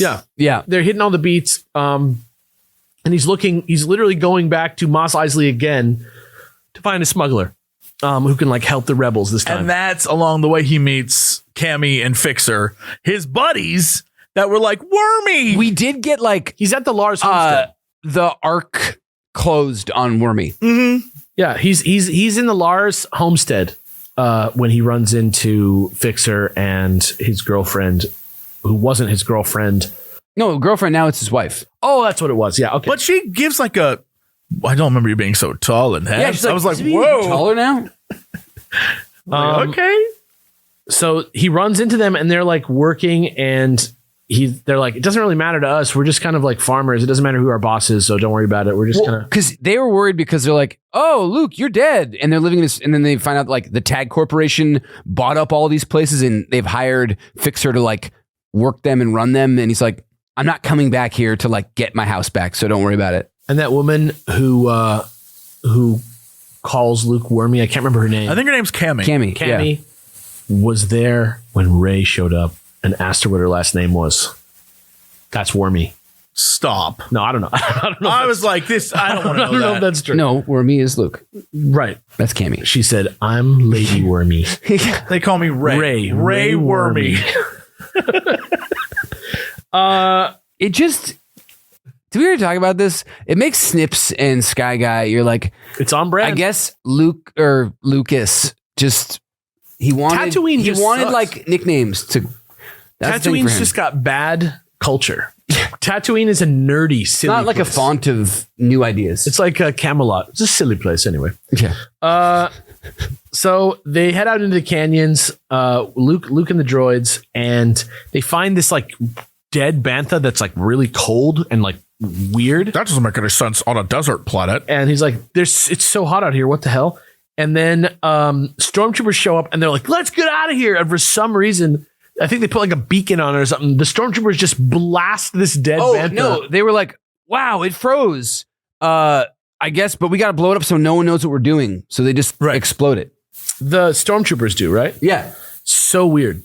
They're in on it, dude. It's just funny that what happens in this is that they shoot a bantha into dust from a full corpse into a dead dust. It's like ice. That would be like so fucked up to do in real life. I'm just imagining myself doing it with my friends and it's fucking me up. We're like, yeah. And then we all realized midway through, like, We just not yet. Yeah, we just like annihilated Later at night in our bed, we're like, yeah. All right, everybody, climb onto the outside of this car. I'm going to take you back. And you stand. And Yeah. The whole You get trooper into the little- transport's insane. Into something that goes up to your nipples and you You drive just back. stand there as someone drives you around. So we're back in the Junlund Wastes, and we got the two Tag brothers who are discussing the bantha that escaped and why Tag picked Tatooine. This is crazy. He says he saw that Luke's name was on the census, and so that if he started to cause chaos here, that he would draw Luke out. Which, the fact that worked through these contrived was circumstances. he there?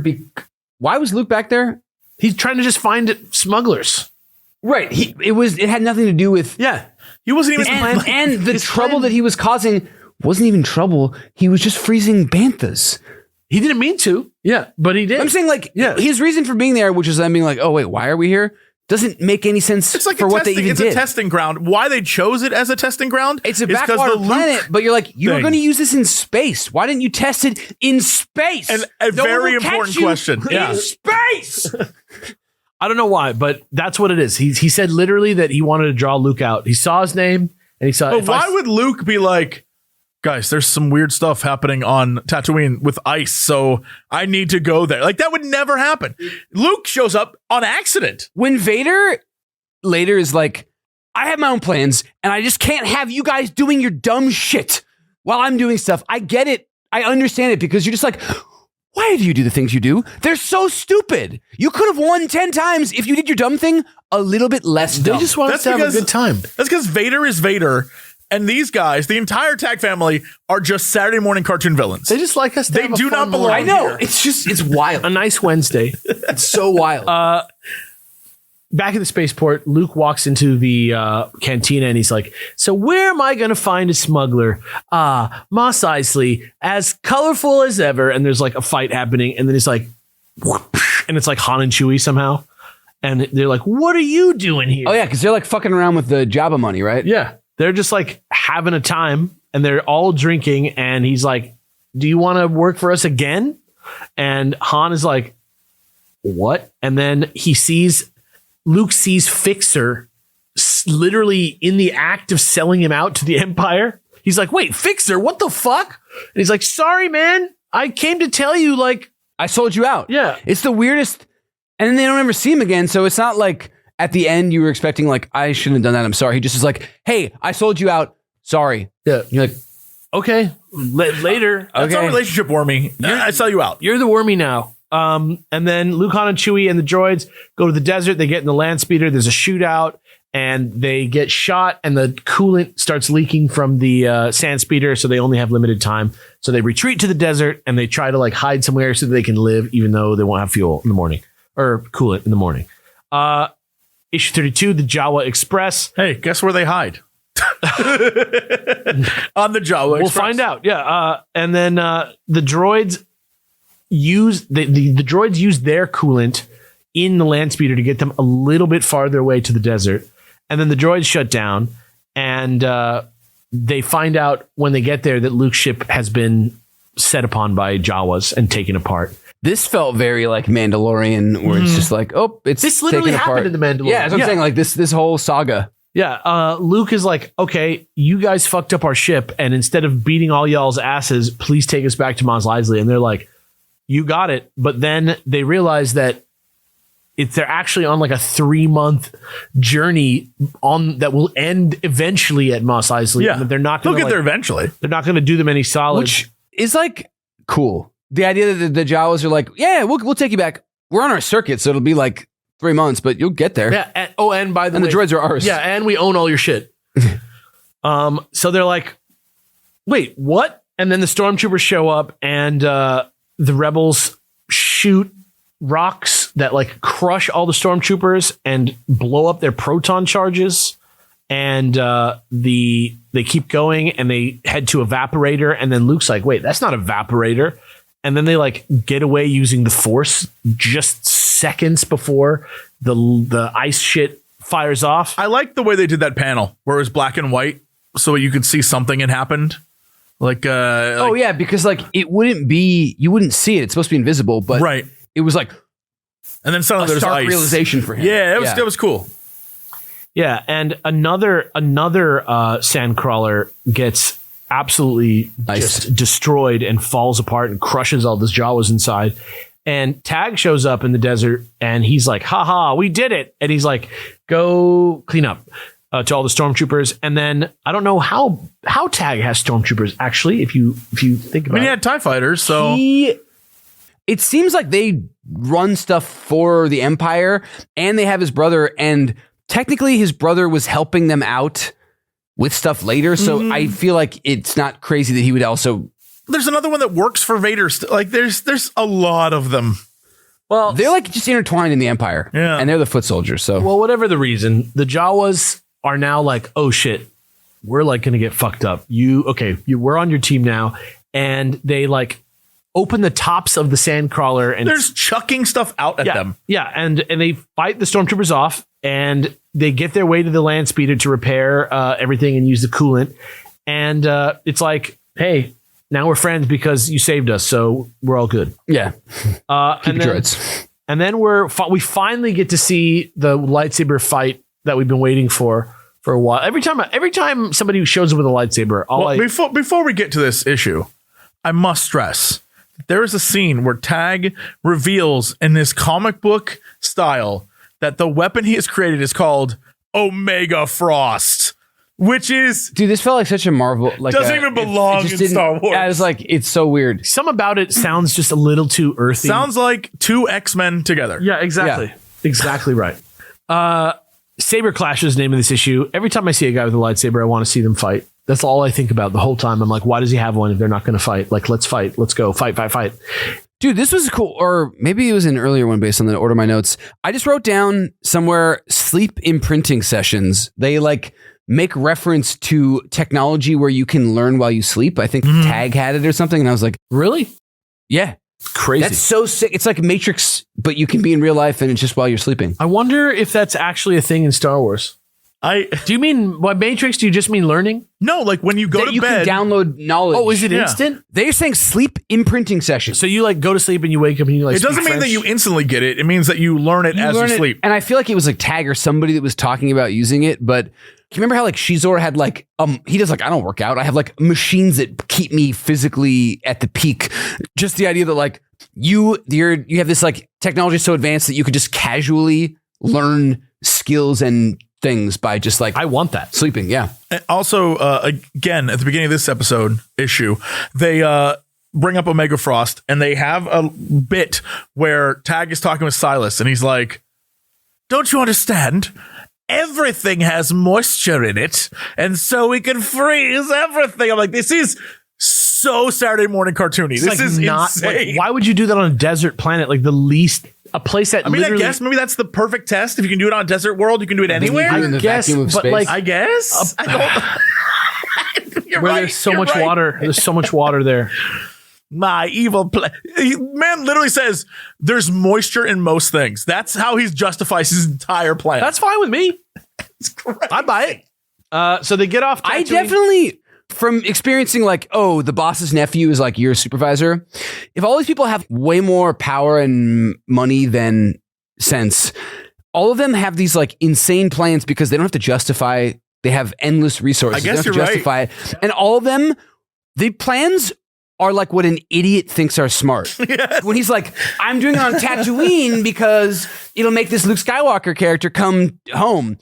It doesn't need to be there. It's dumber that it's there. It doesn't even get him to go there. It's for almost that reason. more frustrating. But that guy is so dumb that he doesn't know how dumb he is. He's a Dunning-Kruger, and he's I'm a genius. It's almost more technically frustrating. It works. If you don't think about it, it works. So he gets to do it, whatever he wants. It makes me mad that it worked. It confirms his theory that he was right, that Luke showed up. But that's the worst part is when somebody's right for the wrong reason. You're no, you don't get to be smug.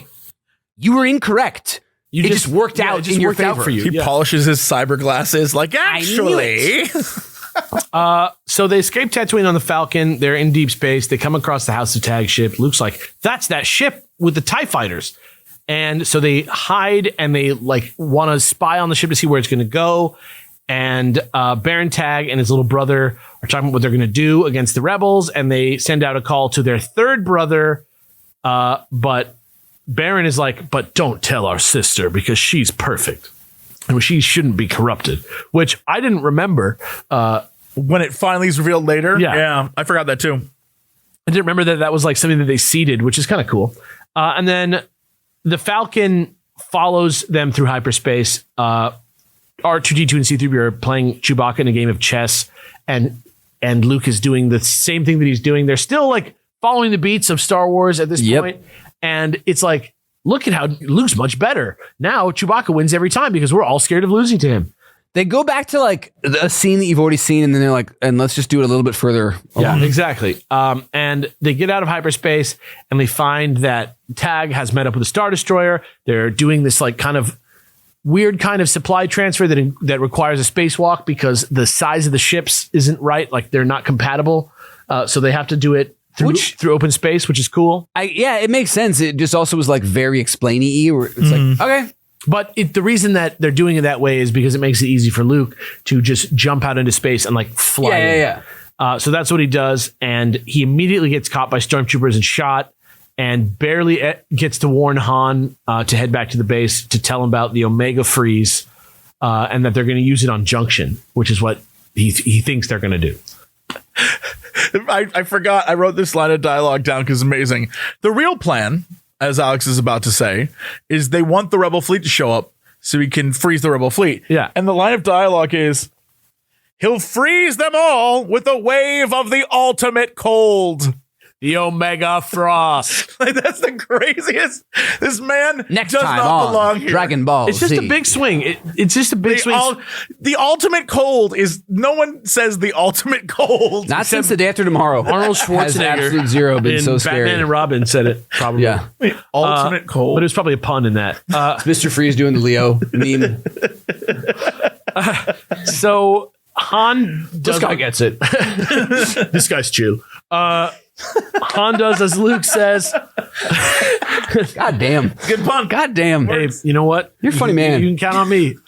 Han does what Luke says, goes back to the Rebel base, and the princess is pissed that she's like, why'd you let Luke do that? And Dodonna's like, it was me that did that. Luke, like, I stand by it. It's helpful what he's doing. Also, And- like, you know, you guys are the heroes of the movie, but it's a Rebel Alliance. People have to do stuff. Yeah. So Han's like, well, we got to go save Junction. So they all team up and they all go to save Junction, and they grab a bunch of ships to go do it. They got like everybody. It's like a big old. I didn't know they had this many ships. It's like a real ass. It's the whole fleet, it feels like. what you see at Return of the Jedi. Yeah. Like It's cool. It's like 15 ships or something like that. We're back at the tag ship. Luke's hostage. We find the plan that Jesse just said, which is that they're going to freeze the ships, not Junction. With the ultimate cold. They end up. It's when they have to put their shields down to go through the asteroid belt, and or maybe it's just when they pass through the asteroid belt. It's just a good place to get them or something like that. And then This is a different. They don't have to put their shields down. It's just they're in this asteroid. It's like another one that also is similarly. It lets you get through. It's blockade. basically how he can, like, they put the not vaporators on asteroids to make. That's the trap. Oh, sure, but like the point is that they have to keep taking these. Well, before it was for the like slaver race, but I believe they take this because it's dangerous, so people don't fly it, and there's a blockade still. right. Yes. So then Luke, so he finds out Luke is a lightsaber guy, Jedi guy, and he's like, I'm going to fight you, and that's going to prove to myself that I'm ready to fight Darth Vader.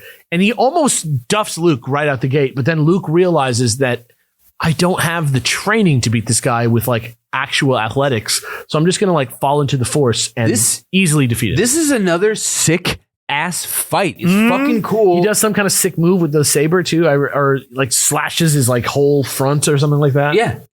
Which is also the idea that like, crap, I don't have the training, but like I do have this connection, and it's like very believable. Yeah, it feels cool. It feels like growth for Luke. It feels like him learning to like do the thing naturally Which is just basically like surrender and let the fucking Force use you like a little sock puppet. I would do that.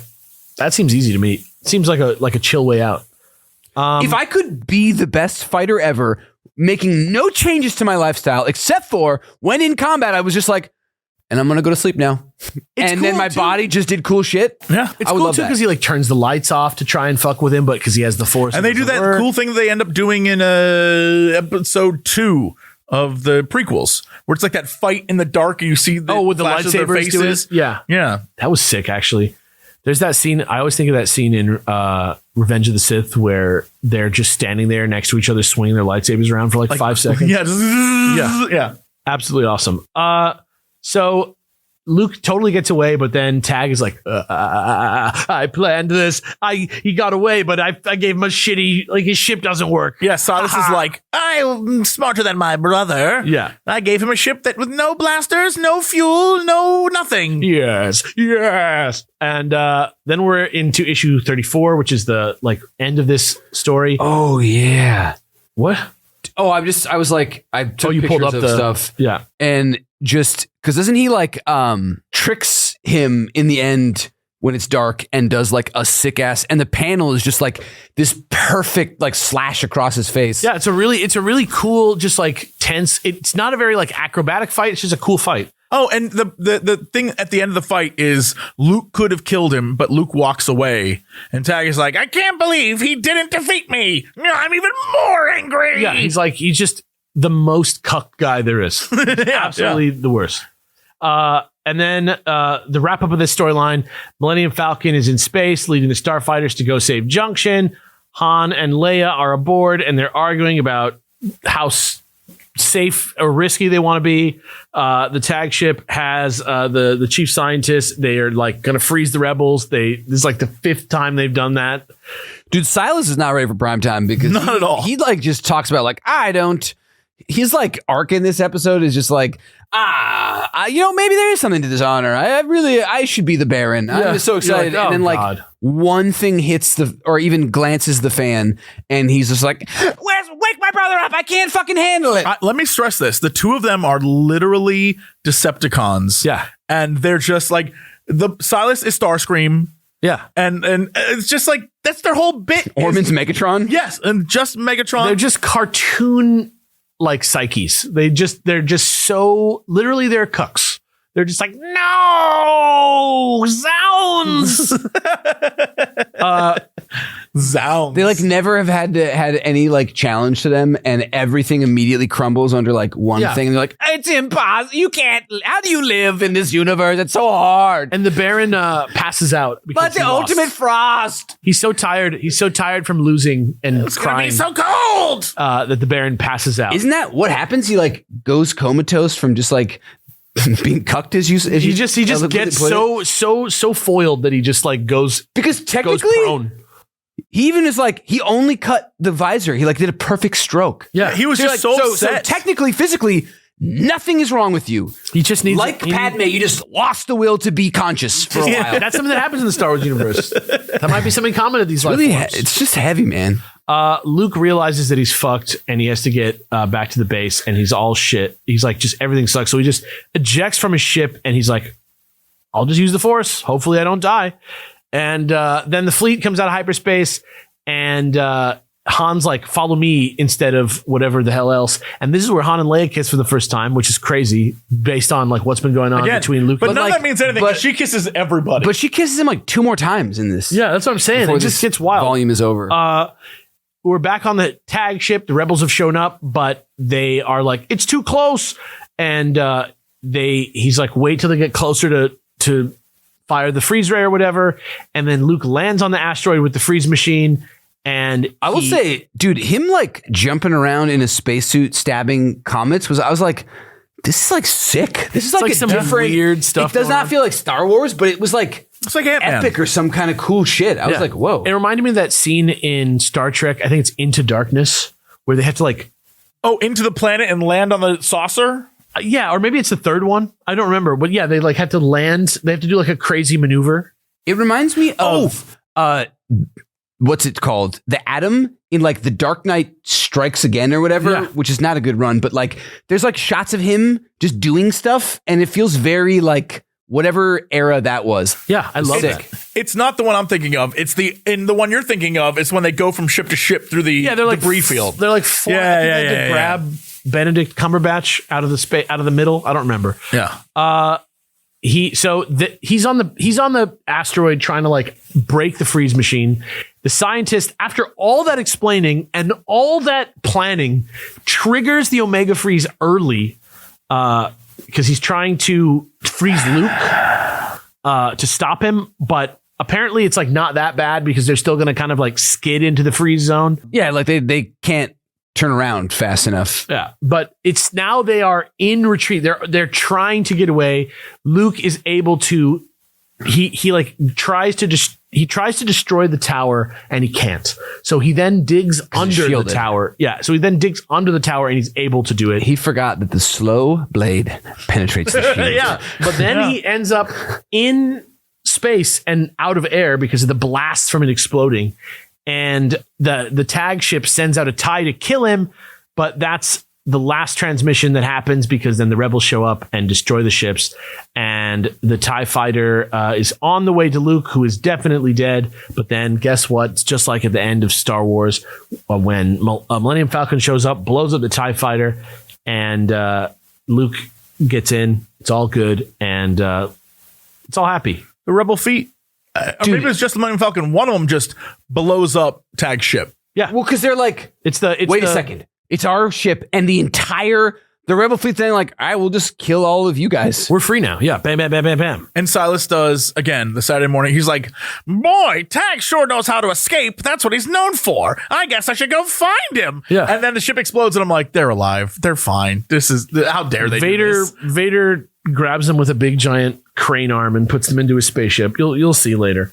But before that, we get to in the book order, in the publishing order, in the Epic Collection. What's next is the annual, which is called The Long Hunt, which is by Chris Claremont. It's, for the record, it is not on the Marvel Unlimited. If you do it in order, it does not show up. Yeah, it's you got to look for it itself. I actually didn't read this till after everything else. Yeah, I mean, it kind of works as its own little story and anyway. But it works really well because having read the Leia weekly about how she learned how to shoot good, it just really retextured her scene in this. How she learned how to shoot her good. rescue. You learn how to and do other things good too. This is The Long Actually, Hunt. good and quick is really Right. Good and darned quick. This is written by Chris Claremont, X-Men genius. Really cool little story. Starts on the planet Tehran. Luke and Leia are in the bazaar, and I think he's like, who would have thought that I would ever be at this place? I read about it in a book one time. Oh yeah, it was like, it kind of actually sounds like what they do in Rise of Skywalker, that giant festival. Isn't it like a large like fair? Yeah. It was like Lando, where Lando chose to hide out in his weird like Lando RV that he has. What the fuck? Lando definitely goes to Galactic Burning Man. What was he doing there? Doesn't matter. It's just The more you talk about that, the more I'm like, I can't believe that was in a film. There was a part where they went in the desert and they fell in a hole, and then she healed a giant snake. Do you remember that part? I do. That was in the movie, the Star Wars movie. I don't remember that, and now I don't want to. I don't remember that at all. They sink into the sand. It doesn't matter. Finn's like, I have to tell you something, and then they never revisit it.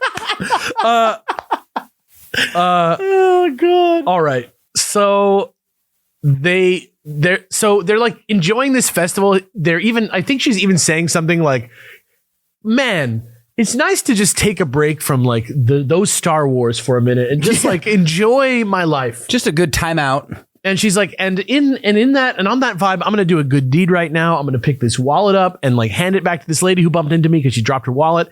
And then it turns out, that's not just any woman. That's the Majestrix of Sky, a green, beautiful, winged demon of a woman. Great name, great lady. Who has 4 like insanely deadly Catu-Man guards who are just Catmen, but they put a U in the middle. The Catu-Men. Yeah, they're Catu-Man. They're Catu-Men. They even change it from man to men when it's plural, so that you say Catman instead of Catman. So are they called Catu? Now that I think about it, they're a combo of like the Panther people from Lando, but also it's the same as the Spike guy from the earlier comics. Yeah. It's like the same color brown and then green. It's just like, this is the scarier version. But are there Catu women? Are they just Catu? I don't know. I don't know what they are. It could just be its own language where it just sounds like a word that we have. It just is coincidental that they look like our human cat. And it's Catu-Men. But the plural is Catu-Men instead of Catu-Man. If I get to write from a certain point of view, I'm going to write a story where there's like a quantum like connection between like words from Earth English and Basic from Star Wars, so that like they intertwine with each other. You're going to do the Battlestar Galactica thing where it turns out it all just leads to Earth. Us right here, right now. The new trilogy. They're the Rosetta Stone. Yeah. The new trilogy ends on Earth, where Darth Funkus and John Skywalker, great-great-grandson of Luke Skywalker, end up on. They find Earth together. Is Darth Funkus played by Neil Patrick Harris? Darth. Yeah, because that's the first thing I think of. I don't know why, but I like it. Don't you like? Oh, it's a musical villain. Yeah. Darth Fungus. Yeah, he's funky. Darth Fungus. Yeah. Anyway, I'm not like the other Sith. I'm one of the cool Sith. I'm a cool. We also learned that Is it cool? we learned that they're brothers and their parents were named Adam and Eve, Yeah. and my God. they have real names that we find out in the end. It's crazy, yeah. And Rey goes to Seattle and she founds a coffee chain and she uses her last name and that chain is called Starbucks Coffee. Wonderful. For some reason, I thought you were going to say Wormies. I was like, Wormies? Wormies Coffee, Caribou Coffee. Majestrix of Sky is like a fearsome, scary sort of like. She seems like she's very deadly seeming, and she sends her Catuman guards after Leia and Luke, but she like set them up. She like pretended that they pickpocketed her, and she sends the Catuman guards after them, and Luke kills one with his lightsaber, and the other ones, I think he like throws like a drape over them or something. Oh, they have like halberds. Like Leia runs, like cuts their weapons off, and then he says that, like he cuts off whatever Aladdin uses to like get down quickly and not die. Just a big old piece of fabric. Yeah. And like drops it on two of them and then bounces. That's exactly what happens. And they run away. The Catchmen are after them. And then one like hurts Luke, but he's fine. And then I mean, he's not fine. He's not poisoned, but he like takes a swipe and then he's like, oh, for like as long as the plot needs. They're and then he literally comes like- back in and is able to fight. And then it's like, oh, I forgot. I'm supposed to be sick. they're like, damn, Luke, that must have hurt. Thank God it's not poison. We hope. And he's like, yeah, we hope. And then like they just, You think it's poison? yeah. So What makes you say that? they get Luke back to the Falcon, and then on board we meet Katya, who's like Han's like old flame friend. Luke, and I don't know, like this is like the first of many people like this who just kind of like roll into the Falcon for a while. This is just like same energy as the people from like the Solo books. They used to be like, what do they call them? This might not be what they said, but like rim runners or something, where it's like, that's like a word that they use, which sounds That's weird. just the word Han when you Solo say- uses. Yeah. But it's Those like, are my rim runners. I'm a rim runner. they were like, they just smuggle shit. They were just like another part of some outlaw group that they just have like fond memories of from the before times. And I should mention Dandy Smuggle Newton. my package, Chewie. What's her name in Solo? Val? Yeah, Val. Val, yeah. Yeah. Oh, Similar energy, similar vibe, like also on Han Solo's old crew, technically. Kind of, I don't know, similar vibes there. I don't know, just throwing it out there. But Luke is talking about Majestrix. What is her name? Am I right about that? Majestrix of the Sky. Majestrix. I just in my of head it was Sky. Magistrix, but Magistrix of Sky. And they're talking about True. her. And Like Magister, but Yeah, Magistrix. Magister and Strix. And they're talking to each other about it, and Han and Katya look at each other like, oh shit, I think that's, you know who I'm talking about? Yeah, we have a history together. Yep, that's who we're talking about. And Don't tell the others. Yeah. And so they like have their own little agenda now, and Han like heads out and he's like, I'm gonna go handle this. If anything happens, go ahead and fly out of here with the Falcon. It means I'm dead. And so you're like, oh shit, Han really trusts Nick her. Cage, was that you? No, that was Han Solo. And so he heads out, and she like goes to sleep. Han ends up holding this guy at gunpoint. This guy Lascar, like an old merchant who he knew back in the day, and interrogates him about information about Magistrix. And while that's going on, we see this like fucking. This is definitely like the weirdest thing in this book, but it's also like very cool in my mind. It's basically a force Far out genie. there, but for me, it didn't feel weird because it's like a dark force thing that makes it work for me better. But it's a bold alarming. Swing. It's a bold swing. It's a smoke demon made of dark force energy that slides into the Falcon from nowhere and absorbs Katya into nothing, like how that chick gets absorbed into like the fucking bedpost in Twin Peaks. Like they're just What a reference. they're just gone. Like it's like her death was not great, and it was agonizing and long, and she's gone forever inside of this demon. It is so weird. She gets vaporized in like Act 1. Like they bring her in. She has this like history with Han, and then she goes. before even having an adventure. It's so that they could have an expendable person. I don't know. It's basically, weird. yeah. He probably just had the idea and then like he was like, it needs to kill somebody. Like it would be There has to be some with stakes that matters to the crew a little bit. Yeah. So they all try to fight it. They can't do anything. Luke is like, yeah, and like uses his lightsaber, which at this point is almost like there's not a lot of questions. There's not a lot of This is like the fourth time though that it's like, no weapons. You work against it. I'll have to use my lightsaber. Oh, thank God. This magical laser sword is the one thing that That's works. what I'm saying. I feel like it's kind of like becoming like almost like a master sword, holy weapon type vibe to it, which I don't think it has retained in like Star Wars If lore. anything, it's gotten more like, anyone can mess with this. It's fine. Well, also, there's a lot more lightsabers in.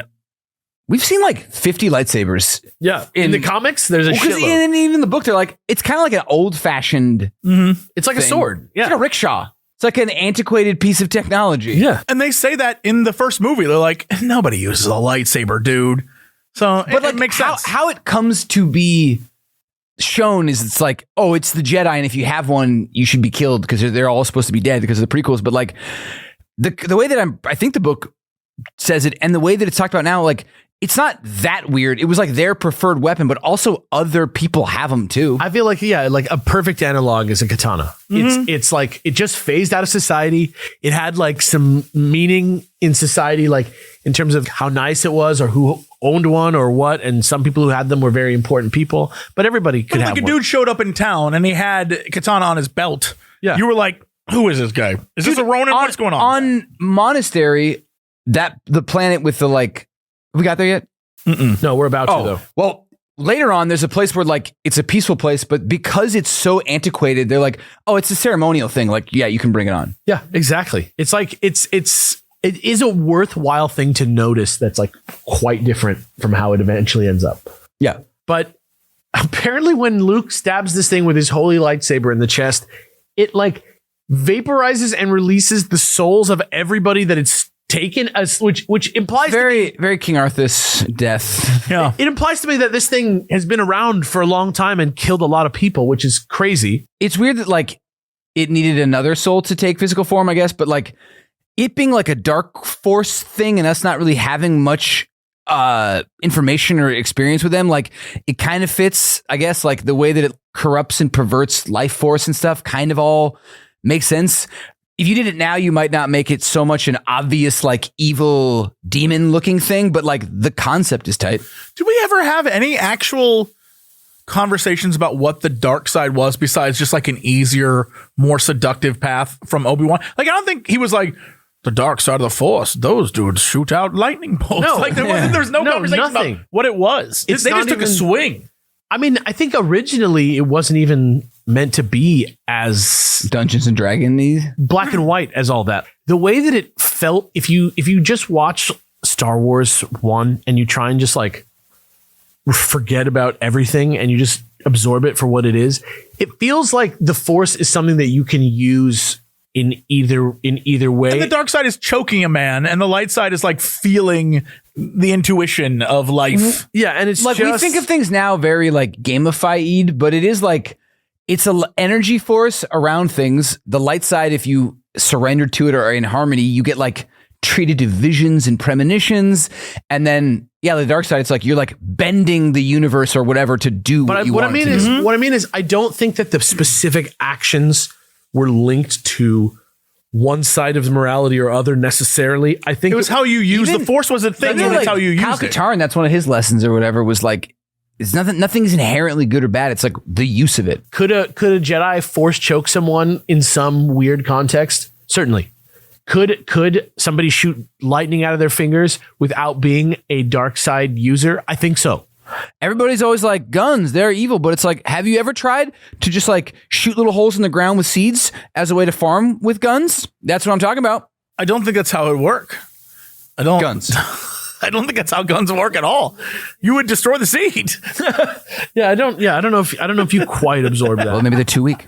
What did you say? Maybe they shouldn't be allowed to live. What is this? Like a little like this is like you're Whoa. reading from your like weird secret journal. When the souls fly out of the demon, Luke gets hit with like a wave of like Just like when Obi-Wan feels the Death Star, kind of, and he just kind of goes down. People are just really sensitive in this universe. Force sensitive, that's right. Han comes back. The crew is leaving Tehran, going into hyperspace, and they end up at Magistrix, the home planet. You got it, buddy. The home planet of the Magistrix, Marat 5 or Marat V, not sure which. Han tells the story that like last time he ran into these people, him and Katya and like 18 other people like went on some smuggling mission on this planet. It went really wrong, and she fucking killed everybody but them two. They like hunted them. Yeah. It was like the Predator movie with Lawrence Fishburne. Yeah, exactly. Like just completely fucked him up. But then they get out of hyperspace and there's a bunch of TIE fighters already, and Leia like shoots a bunch of them, but there's like way too many. And they decide to shoot Luke, Leia, and the droids into an escape pod down to the surface of the planet. And the Falcon like flies up into his orbit again, and it looks like it just blows up. And they wake up, Luke and Leia and the droids wake up down on the planet below, and they're like in a prison. And Leia's like, you had like a fever. You've been passed out for a long time. You like time has passed. We're about to like go on trial. We didn't want to tell this part of the story. It's a king size annual, but we don't have forever pages. Yeah, it's not the fucking double king fucking annual.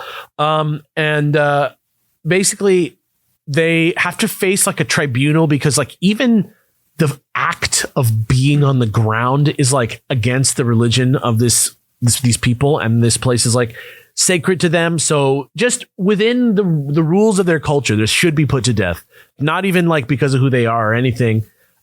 So basically that's what's going on. Also, for a guy named Skywalker, there's a whole lot of on the ground shenanigans with him. So I would also be like, you're sus. Yo, but that actually Use the is, parlance but of our that's time. actually ironic because originally they're going to turn him into the like Imperial official in the sector because they seem to have some sort of like connection with the Imperials already, much to the dismay of Princess Leia and Luke.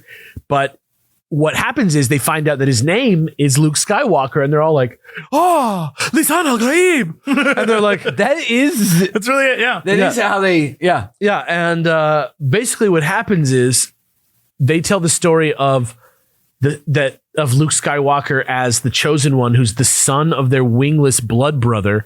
And basically Obi-Wan came here when they were young, and there was two young pupils with him, one called Darth Vader and one called Anakin Skywalker. Or I don't think they use his name, but Skywalker's definitely there. Two different guys.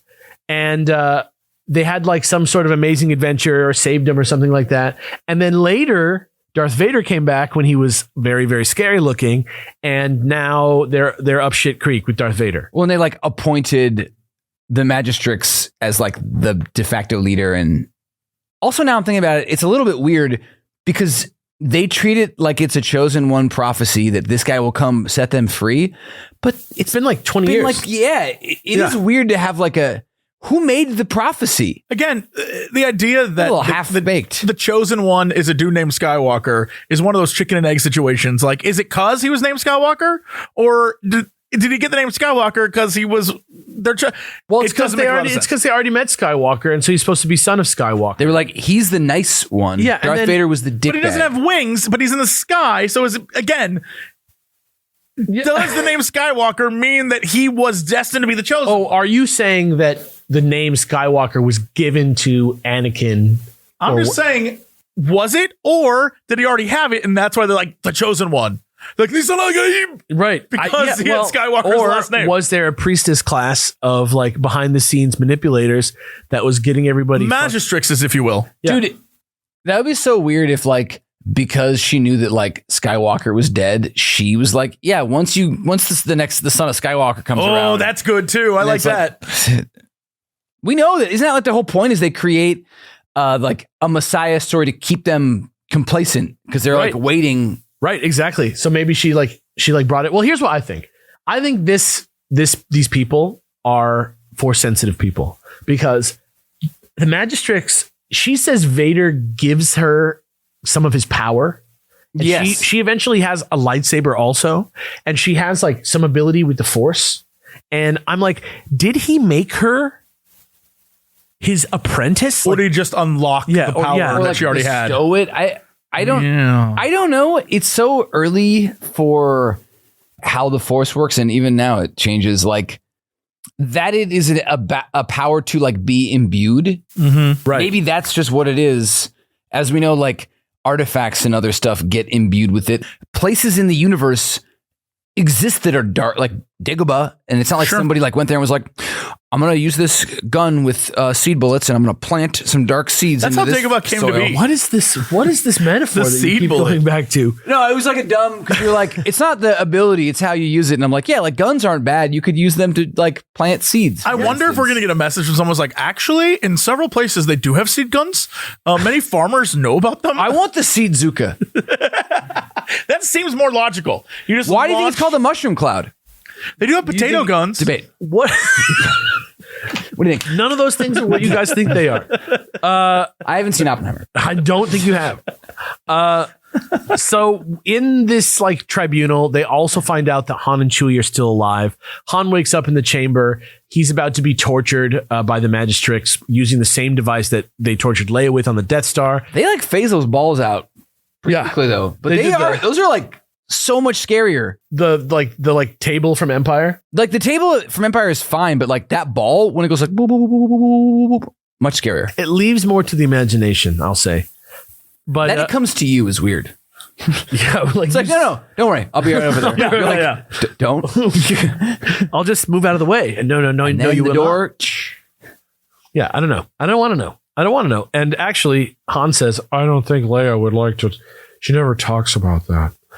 She just sometimes in a crystal cave screams and then gets quiet for half an hour. Like in Splinter of the Mind's Eye. Yeah. So then outside the fortress, Luke and Leia are now like teamed up with the birds because they think he's the chosen one. They like tested him by like telling him about his friends or something like that and seeing that he would sacrifice himself. I think it was kind of vague. They were like, he has one more test. And then they just kind of like went with him to save his friends. And that was the test, dude. Was like, will you go save your friends? Yeah. And he's like, yes. So- Which is hilarious because that's what he wanted to do From the beginning. from the beginning. Yeah. And like, we'll give you this test. And you're like, are you just giving me the thing that I wanted and you're just making it Is this seem like like a it's pride your thing? choice? Yeah. Okay. So now they're flying towards the fucking tower with the bird people, like with like bird people suits on.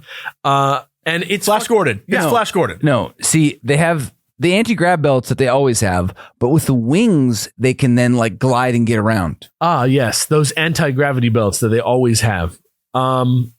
They They fly now. Yeah. They flew then. they like do this like cool ruse where they're like the guards are like looking at them and they're like, oh, it's probably just some of those bird guys doing like maneuvers. Oh, look, one of them fell down, like it got hurt or something, and it's like Princess Leia like going Just like down. pretending to like fall. And then she like ditches the fucking vibe and like lands in like superhero landing on the ground and like takes everybody out with Luke. And they're like, sorry, boys, this one's taken. I don't know what that means, but it's that kind of vibe. I was imagining like this scene being done with like the Falcon tech and like how they realize that in the Marvel movies and being like, this actually could be kind of sick if done well. It'll be awesome. The fight too, like the lightsaber fight, I'm just like, this is the little boy in me that loves like Star Wars and shit is like, I've never thought Yeah. of that. Yeah, exactly.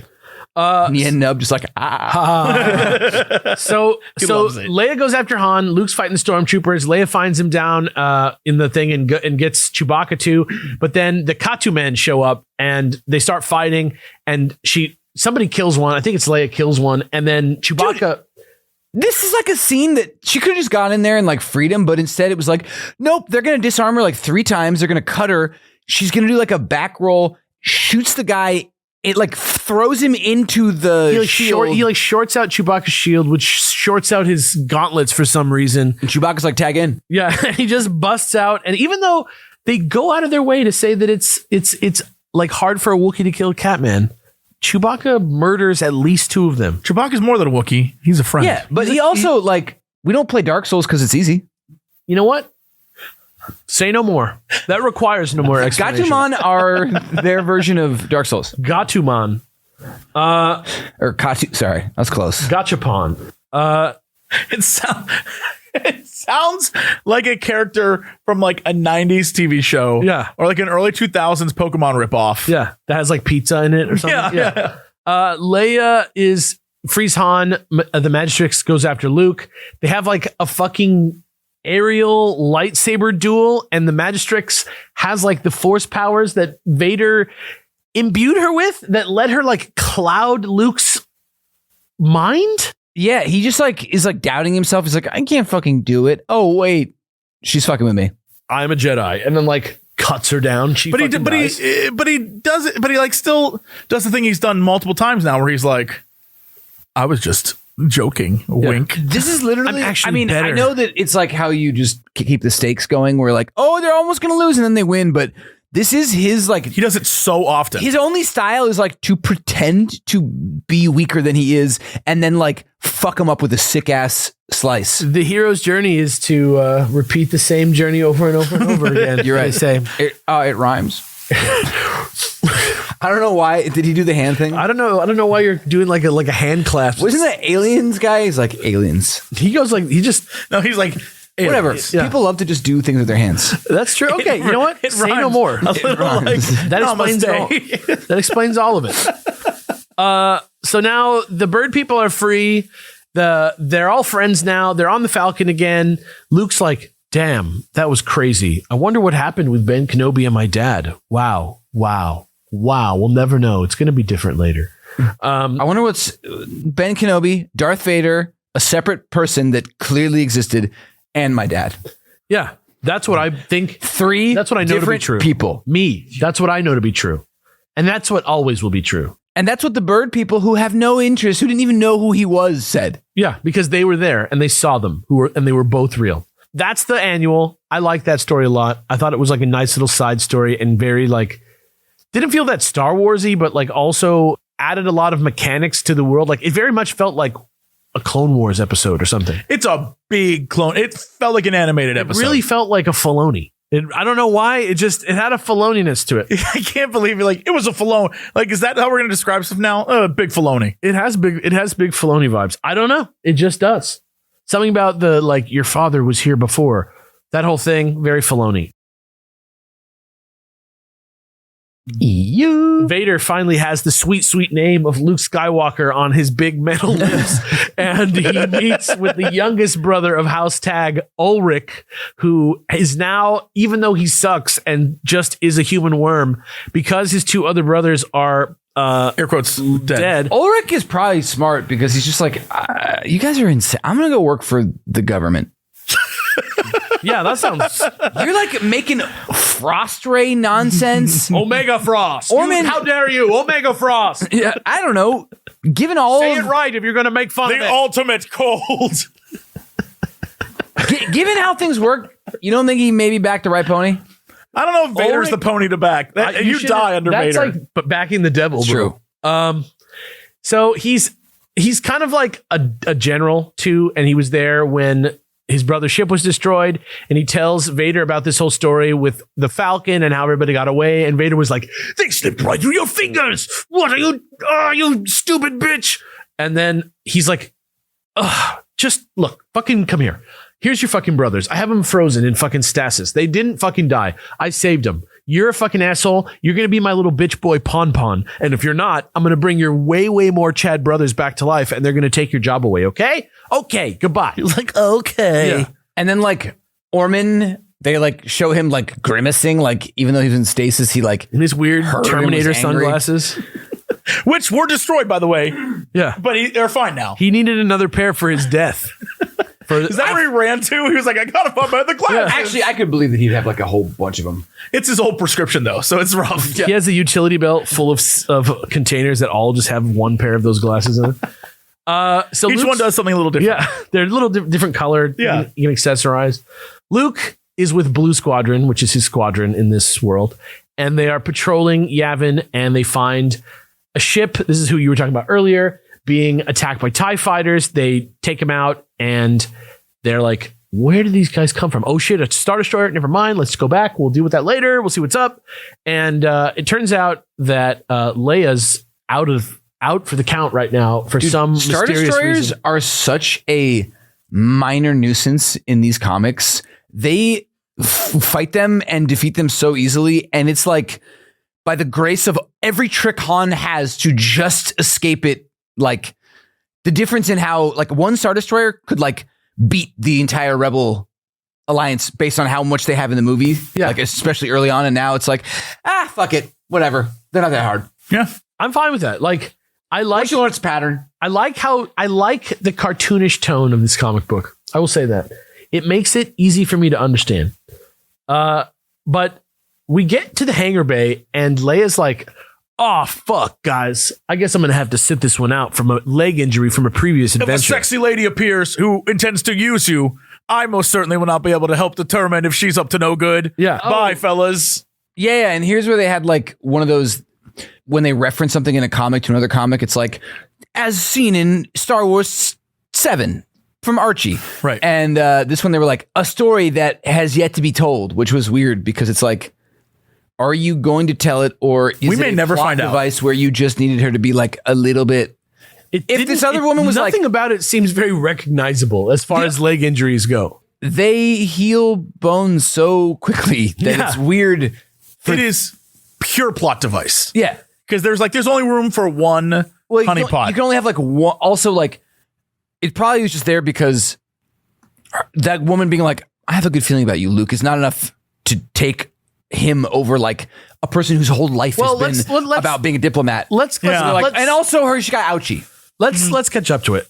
So Luke also shows up now. He has the ship that he saved with them, and there's these people in there called the Order of the Sacred Circle. They're from a planet called Monastery. They got big old Bene Gesserit vibes. Yes, they do, but they're like Switzerland. It's Pure like neutral. It's neutral, known to be neutral, but that's finally like being threatened because Darth Vader's there right now, and he's like there to negotiate to convince them to join the Empire.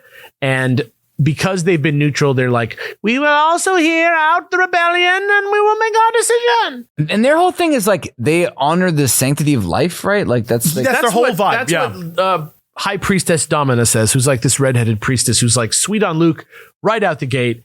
And a little too much. Yeah. Like from moment one, it's just like, super into Luke. I need your help. And Leia like wants to be the one who is chosen to go argue against Vader, but Domina's like, how about Luke? He's so opposite to Vader. It'll be they perfect. don't know Vader is even the guy, right? Till they get there. No, they do know. They do know. They're saying Vader's there, and we need somebody who can be his opposite energy. And so Leia's like, well, you know what? I have the fucking credentials, but whatever. Fuck off. Goodbye. And you know what? My legs fucking hurt anyway, so whatever. And so Luke goes to Monastery with Domina in her ship, and then Han is like, you know what? I think I'm just We gonna should go spy on them. Yeah, well, let's just hang back. I don't trust her. She's way too into Luke and not me. Super weird. Let's see if Luke fucks up and she's like horny. Yeah. Swoop in. They call that the old Falcon Shuffle. So that's what happens, and then Luke gets there, and immediately they're attacked by this like crazy monster that has wings, and Luke's Kind of like a bat, but not a bat. I don't know what you would call this thing. Luke gets like wild and goes after it, cuts it down with a saber. Vader shows up. Luke's like gonna go after Vader. It's fucking weird, and then Luke brings it together, and Vader's like, oh wow, who's this guy? Wow, he's really in control of himself. He seems to be a cool guy. Wow. Guess he's gonna negotiate great tomorrow. Well, and he's like, you're killing stuff. Yeah. Well, that's what they kind of get to, is that like these people are all about just like The circle of like life, keeping life. They're like, it shouldn't be attacking. It only I forgot how they explain why, but it was like weird. And he's like, Vader made it do that. Yeah. Meanwhile, in the background, Vader's like, got him. yeah. So Luke goes Razzed. home. Luke goes home. He's talking to R2. He's like, oh man, she's so hot, that priestess. But like, is she as hot as Leia? I don't think so. And I kind of like Leia more, but I don't know. And then it turns out like for some fucking reason, R2-D2 is like an open radio back to base, and they're listening from the Falcon, and Leia and Han are like, can we just like turn this off? This is like actually so embarrassing. He's having a crisis of faith too, because he's like, they should have sent Leia. This is terrible. Yeah. What am I doing He's, like, here? not doing well. And they're hearing all of it, which makes it even more embarrassing because he's like, they should have told him that it can go both ways because like that's just helpful for him. Yeah, it just doesn't make sense. But like, you know, he's like a teenager. You have that like, well, she's hot, but she's hotter. You know, it's a real teen boy moment. however, Domina comes in, and I must stress, this is the best line in Star Wars to date. Domina puts on the moves because she has no ulterior motive. And it was like, in all the rebellion, Only you can fulfill what must be done here. I know this as a priestess. ... As a woman. As a woman. It's so obvious how she's like, Luke, if you help me, this is about to be boom fucking down. Yeah. But actually, later that night, guess who shows up at Sister Domina's chambers but Satan himself, Darth Vader. You find out that she is that pure, unsullied tag sister that Orman treasured so much, and that which he foreshadowed, like, I don't even know how long ago now, a couple issues ago. And she thinks that Luke killed her brothers, and now she wants to get revenge on him. It's all a trap. Yeah. Even though he's a really sweet, nice boy. Yeah. So that's She 35. can't forgive him for killing her brothers. Yeah. Then we're 36. And this one is the Millennium Falcon being boarded. The Star Destroyer out there in space has caught them in the tractor beam outside Monastery, and Han Solo sticks the princess in the spice smuggling racks. And Han tries to trick them, but they already know that he's coming because Vader was like, if he comes, it's like the fucking Millennium Falcon. It's Han Solo and You're Chewbacca. like, this should now be famous to you guys. Yeah. And Luke is on Monastery at the same time. He meets Domina. It's like basically the same thing that happened with the flying monster, where like she's meditating by a pond, this like crazy saber cat panther thing that like leaps out of the bushes, and he like dives to help her and like slices it up. The elders are there for some reason also at that same moment, and they see the dead thing, and she's like, that was a sacred pet that you murdered. And he was like, it was going to kill you. Like, it was like lunging after you. And Vader's like, oh boy. You came to a planet where it's about life and you're just killing You're stuff. such a fucking loser, Luke. Empire seems to respect your way of life. You're such a dick, Luke. Damn. And back on the Star Destroyer. Vader is such a smug bastard. He's a fucking shithead. I told you guys, you know me. Killing. No. He's smug because he knows he's going to kill you. That's why he's an asshole. Han and Chewie because he enjoys his work. Yeah. And it's important that you do that. I guess so. I actually don't think that's his vibe. I think he like patently doesn't enjoy his work. I mean, most of the time he seems to hate it, but there are times when he had like, this is a plan that he put in motion like he's absolutely a while ago, and he's what is it? He's savoring it. Yeah, like Cloud City Vader loves every moment of that because he's finally like, all right, I went to the private sector, and that guy got me results day one, you fucking assholes. And now he's like, enough bureaucracy. Join me for fucking dinner, lick my black taint, all that stuff. He says something like, nice of you to join us. Yeah, he's just like such a dickhead. Dude, the prey ultimate, you like that. It's the same energy that he has here, where he's like, ooh, I wouldn't have, killed people in front of the people that love life. That's oh my God. Oh my, Luke, dude. Oh my God, Leia. Oh my God, at this restaurant in Cloud City of all places? That is honestly so crazy. Han and Chewie are arrested on the Star Destroyer. Orman Tag is there. He comes back to life and like busts out of his weird like frozen chamber. Leia messages Luke to tell him it's all a trap, but that's all that happens. That's all she can get out. And Luke comes up to the council. Domina's there. Tells she's thinking about her brothers and how conflicted she is about like whether or not she wants to do anything about this, but she's like it's weird to be like, but you know what? I'm a tag. It just doesn't make sense with anything else about her, but it's there. Tag, I'm it. But you find out that actually because she becomes the head of the people. I mean, that's her catchphrase. Look, it wasn't a good bit in my head, and it was good. It went well. What I mean is that she doesn't seem to be all there. It doesn't really make sense what happened. Vader, her character like switches a lot because once she becomes the like head of Monastery, then she like so quickly like becomes a mustache twirler. She makes it seem like she only works with Vader begrudgingly. Well, that's my theory is that because Vader came to her with the plan, first of all, to get revenge for her brothers.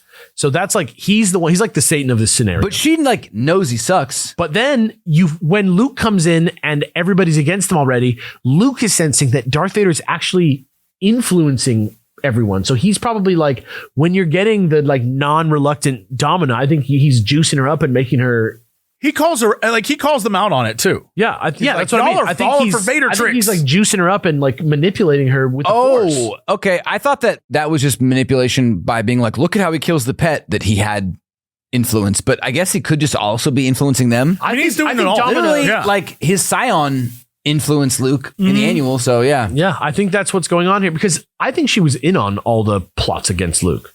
I think she knew that was Vader the whole time. Domina? Yeah, Yeah, she meets up with him like 3 times. that's what I'm saying. Yeah.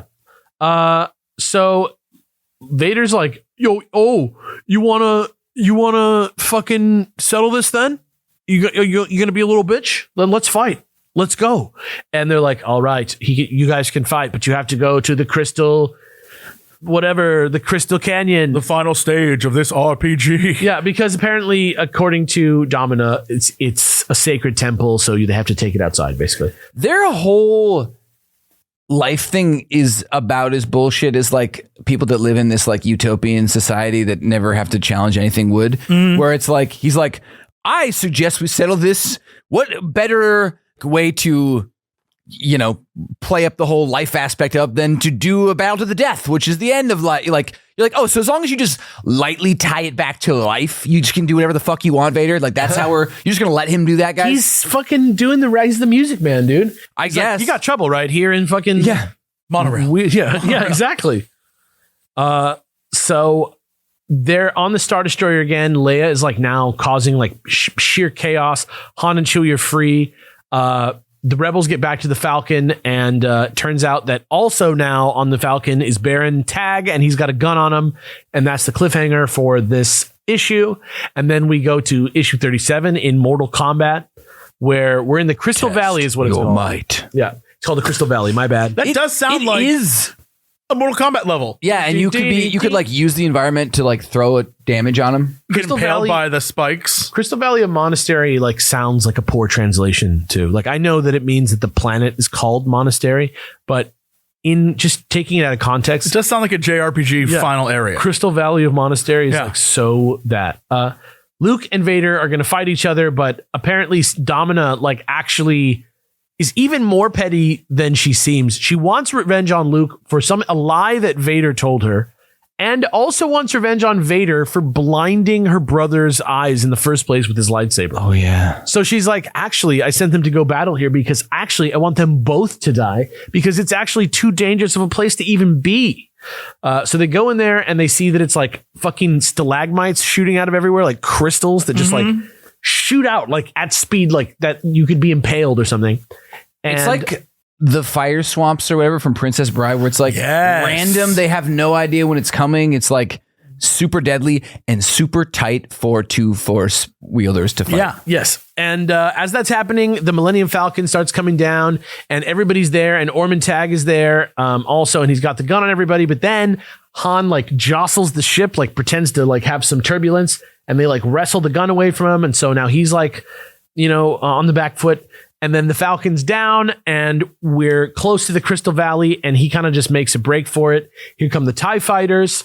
And then Luke is like in the valley. He runs across who he thinks is Darth Vader. They have like this crazy duel. Luke feels fear inside Darth Vader, and Luke kind of like jukes Vader out and like literally just like ends him, kills him. And it turns out that it wasn't Vader in the end, and that actually Vader was clouding Luke's mind even harder.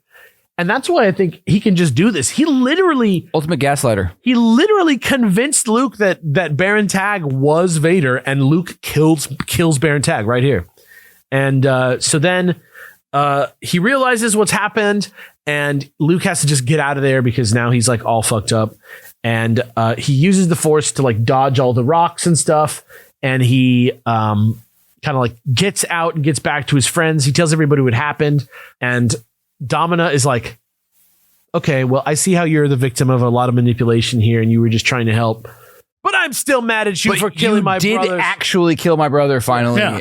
So now I'm angry at you. Yeah, even though it was like you thought he was Vader and Vader was the one who did this and I would like you to have killed Vader.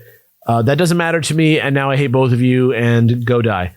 And so the Falcon leaves and everybody is gone. Everything's fine. And it's like a, nice sort of like wrap up to the arc. But then we get the epilogue where It really is like the dumb post credits. the writer's scene. room of the Fox Studios like Star Wars movie It was were like, hey guys, you need to we bring have a that, note. Yeah, you need to bring that debt back to Jabba. So basically, Jabba realizes that Crimson Jack from like 10, 20 issues ago was actually his like big investment as a business. And when Han like destroyed Crimson Jack's ship and crew, that like took a significant dent into Jabba's like portfolio.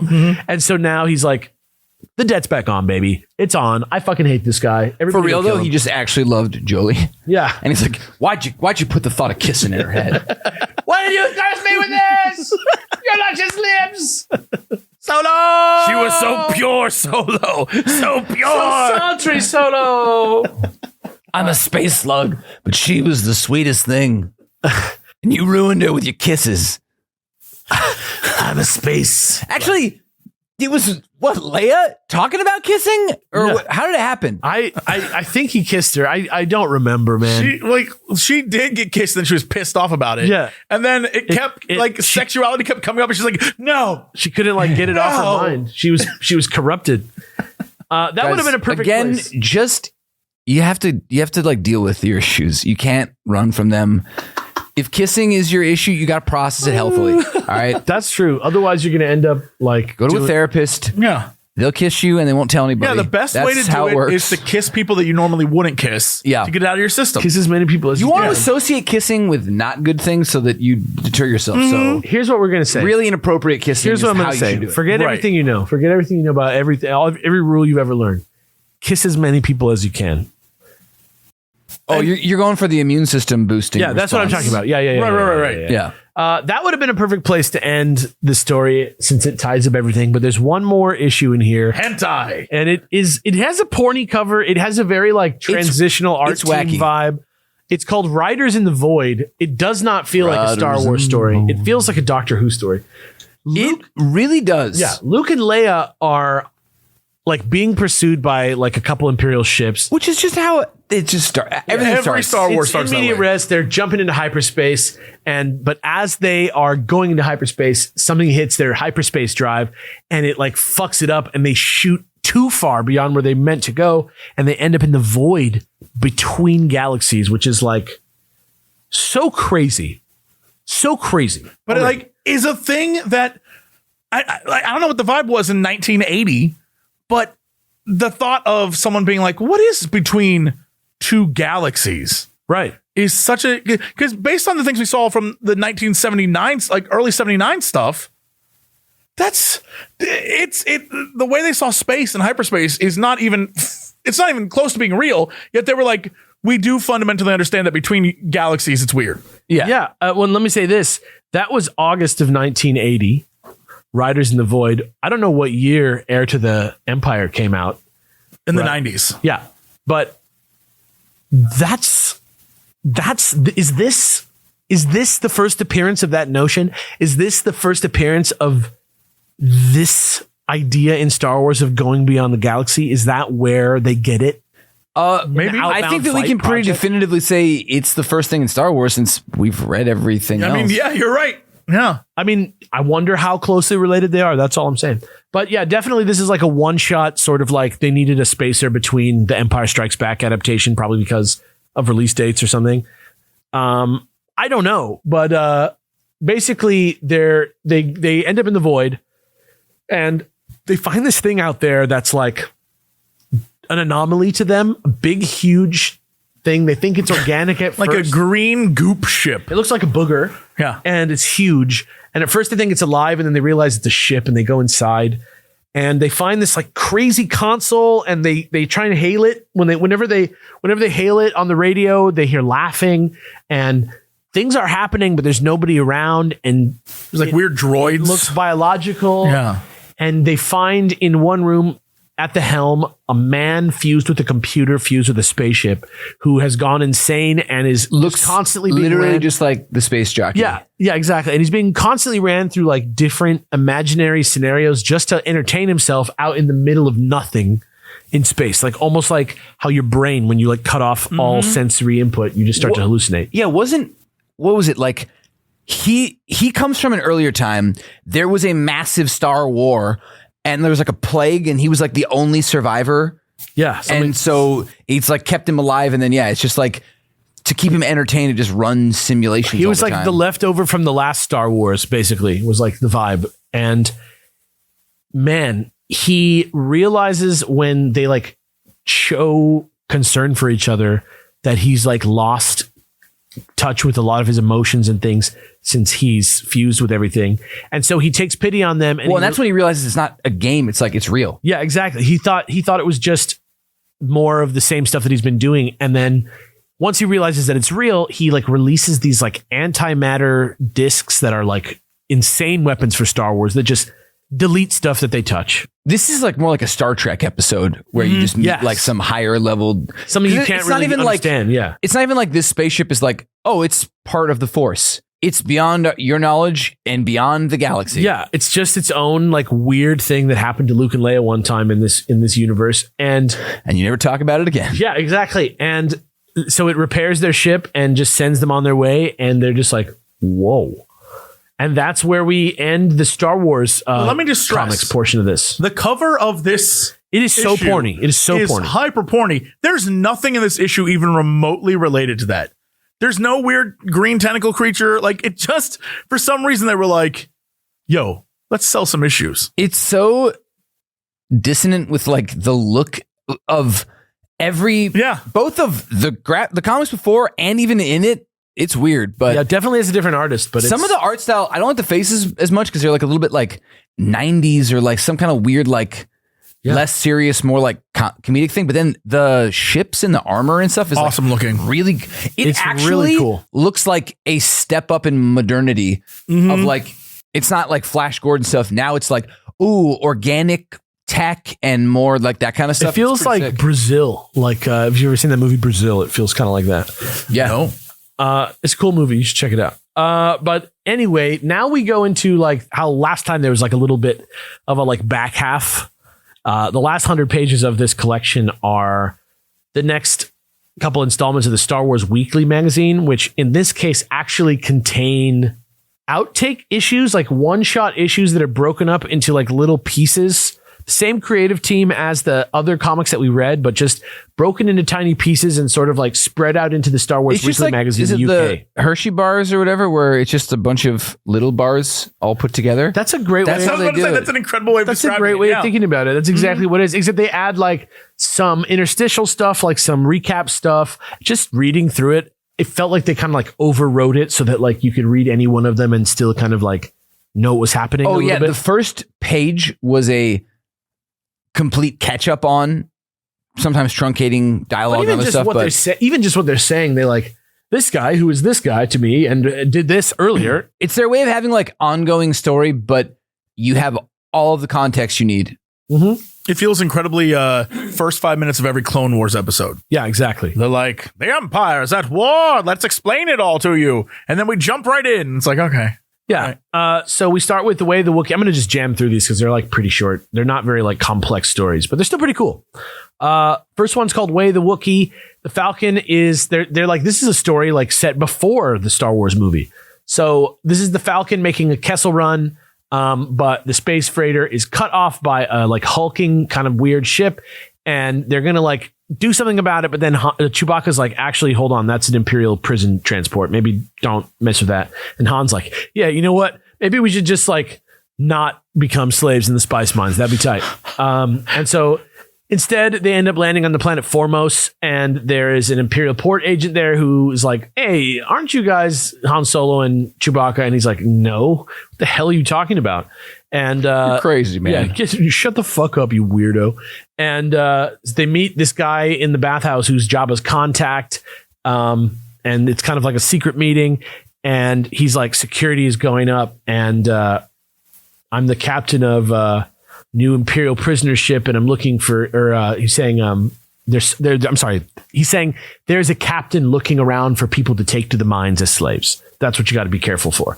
And while they're outside the bathhouse, sure enough, Chewie sees some of these Imperials taking a Wookiee away in chains, and he like goes to chase them. And the like cliffhanger is that Han shoots Chewie in the back with like a stun, and Chewie goes down, and they're like, find out why he did this weird thing next time.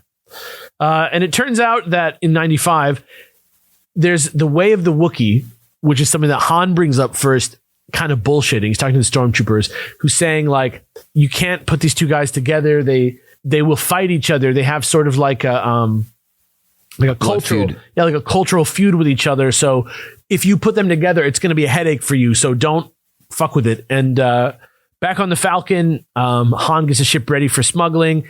Chewie's got a bad headache.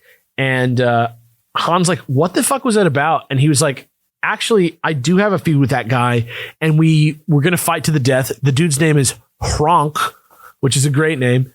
And right as he was about to kill me, the Empire came and like stopped the fight. And I ran away and escaped and he got captured, I guess. A robot shows up and says that the mining equipment's going to be ready at midnight. So they're like, great, it's time to go.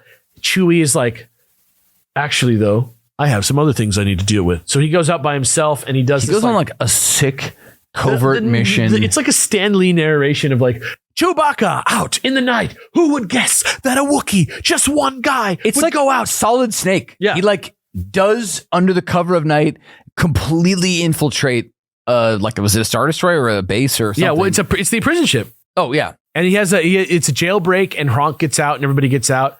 And then we're in 96. How many Chewie machines do you think he made? Dude, I don't even want to think about it. It was probably a fucking pterodactyl bloodbath up there. He shows up dressed like a stormtrooper, but he's just wearing a stormtrooper. Stormtrooper glider. That's a really cool kaiju. Wait. Oh my God. Girl. So Chewie gets back to the Falcon with Hronk. They get the spice that they were after. And they take off like just after that. And Han hears something and he thinks it's the Falcon bumping into something. But actually, out in space, there's an Imperial ship there. And it's there just to stun the Falcon for a second so that the prison ship can get it in the tractor beam. And the Imperials search the ship for the spice and the Wookiee, but they don't find anything. And it turns out that Hronk and Chewie switch places and that Chewie like hid somewhere in the Falcon. And they painted Hronk's like stripes that he had to like match Chewie's fur more. It's so convoluted. It doesn't make any sense. We have his specific life readings and he just stayed on the other side of the thing. So they didn't know. And it was, dude, it was weird, but yeah, putting those smuggling things in good use. But you find out actually that what that sound was not anything. The reason they didn't get in trouble was because not only did they switch places, but Chewie also jettisoned the spice like moments after takeoff. And that was the spice that was going to Jabba. Yeah. That was the weird thing, was that was there showing how he owed him, but he was completely set up. And so that's because Han's a good guy. You know what I mean? No, but I'm like, the guy that he was there to meet with was one of Jabba's guys. If you jettison spice, if you're like, Jabba, the guy that I met, you had me meet with, your guy sold me out. So if I got caught, there's no spice and I'm gone. Like, it seems like this situation would be so easy to be like, do not put a bounty on me. I just feel like Jabba's kind of a dick. Whoa, hold on. He seems like he's a nice guy, except for then sometimes then he's like, blood feed's back on. Yeah, I know. He's a bitch. Not Jolie. No! Not sweet Jolie. You ruined her. You ruined her, Solo. Star Wars 97. She loved to wear metal bikinis, and that's why Leia. This is the day after the Death Star. My revenge. Yeah. This is the day after the Death Star. It's the last. It's like the day after. It's literally just the day after the Death Star. There's an after party. Chewie gets his medal at that party. Leia kissed Luke and Han. Leia's kissing everybody. Super crazy. Luke is having trouble sleeping and he takes R2-D2 out on like a joyride on his X-Wing, but like he has to go in the cockpit or something because the thing is busted. Dude, do you remember like he's like out there thinking about, he's like, oh man, I was so excited about, but like Uncle Owen, Aunt Peru, and then like Obi-Wan, who's like been his dad for like a day, he just happens to forget that his best fucking friend, Biggs? I don't know. Imagine your best friend died. It's a tradition in Star Wars. Rip, snap, Wexley. Yeah. Just people, pilots, maybe it's part of pilots. Nobody tradition. cares about them. That's part of the they tradition. care so much that their brain erases them. They're from gone. their They're memory. gone. That's it. That's part of the tradition. Who They're cares? gone. They're gone. You can't, you know what? They're in the Force now. If anything, they're in a better place. So 98, they're out in space above Yavin, and he finds a TIE fighter out in his joyride. and it's damaged, so it's not steering right. And he tries to fight the fighter, but then he realizes his fucking guns aren't charged, so he just like takes it upon himself to like smash his X-wing into the TIE fighter, as you would do, and then they both crash. I wouldn't call that a space duel, which is the name of this issue. No, but his thought was like, oh, he must have been injured in the Death Star fight, so he settled down on the moon to make repairs, and then he was flying back up to go to the Death Star. That was his explanation for why there was a TIE fighter there. And you're like, what? You were fighting on the Death Star. For repairs, you flew your broken ship down to... What? Fuck? Yeah, what are you talking about? Anyway, don't say anything. Just have a fight and don't say something dumb. Issue 99, Empire kills. They crash in the jungle. Dude, the Empire kills. Empire kills, dude. Luke is engaged in a battle. He's fighting the TIE fighter pilot. He like has like a kind of like brutal fight with him. Luke, they like tell it out of order weirdly. They like end media res it, but they don't tell it well. So I was like, am I reading this wrong? Luke gets like dragged into some water, and then he like pulls the like pilot's breathing thing out while he's in the water so he doesn't drown, and they have to both come out of the water. And then he like almost beats the guy to death with like a piece of metal or something. And then he's like, what the fuck am I doing?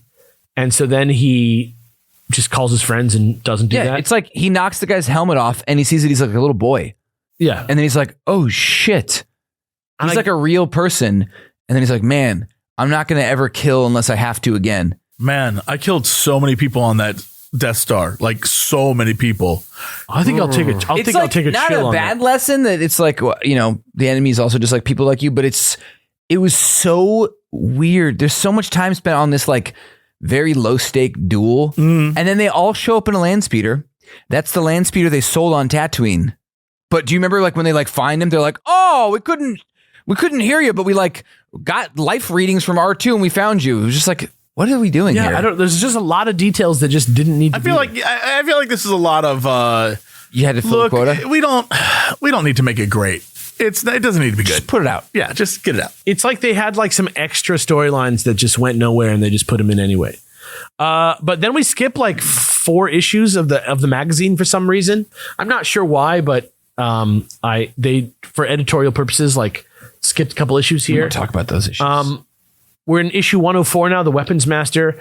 There are diplomatic negotiations going wrong. Luke and Leia are escaping. Leia saves Luke with a couple blaster shots, and Luke's like, how the hell did you get so good at shooting?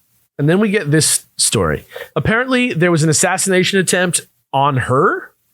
Yep. And she slowly ran away from them while they chased. Yeah. And they like kept stumbling over logs. They almost got her. But, yeah, they kept almost getting her. And then this like round guy with like Monopoly hair. He's like a general. Dude, I don't know. This whole thing was while she was like on this planet, a guy's like, hey, smile for the camera, toots.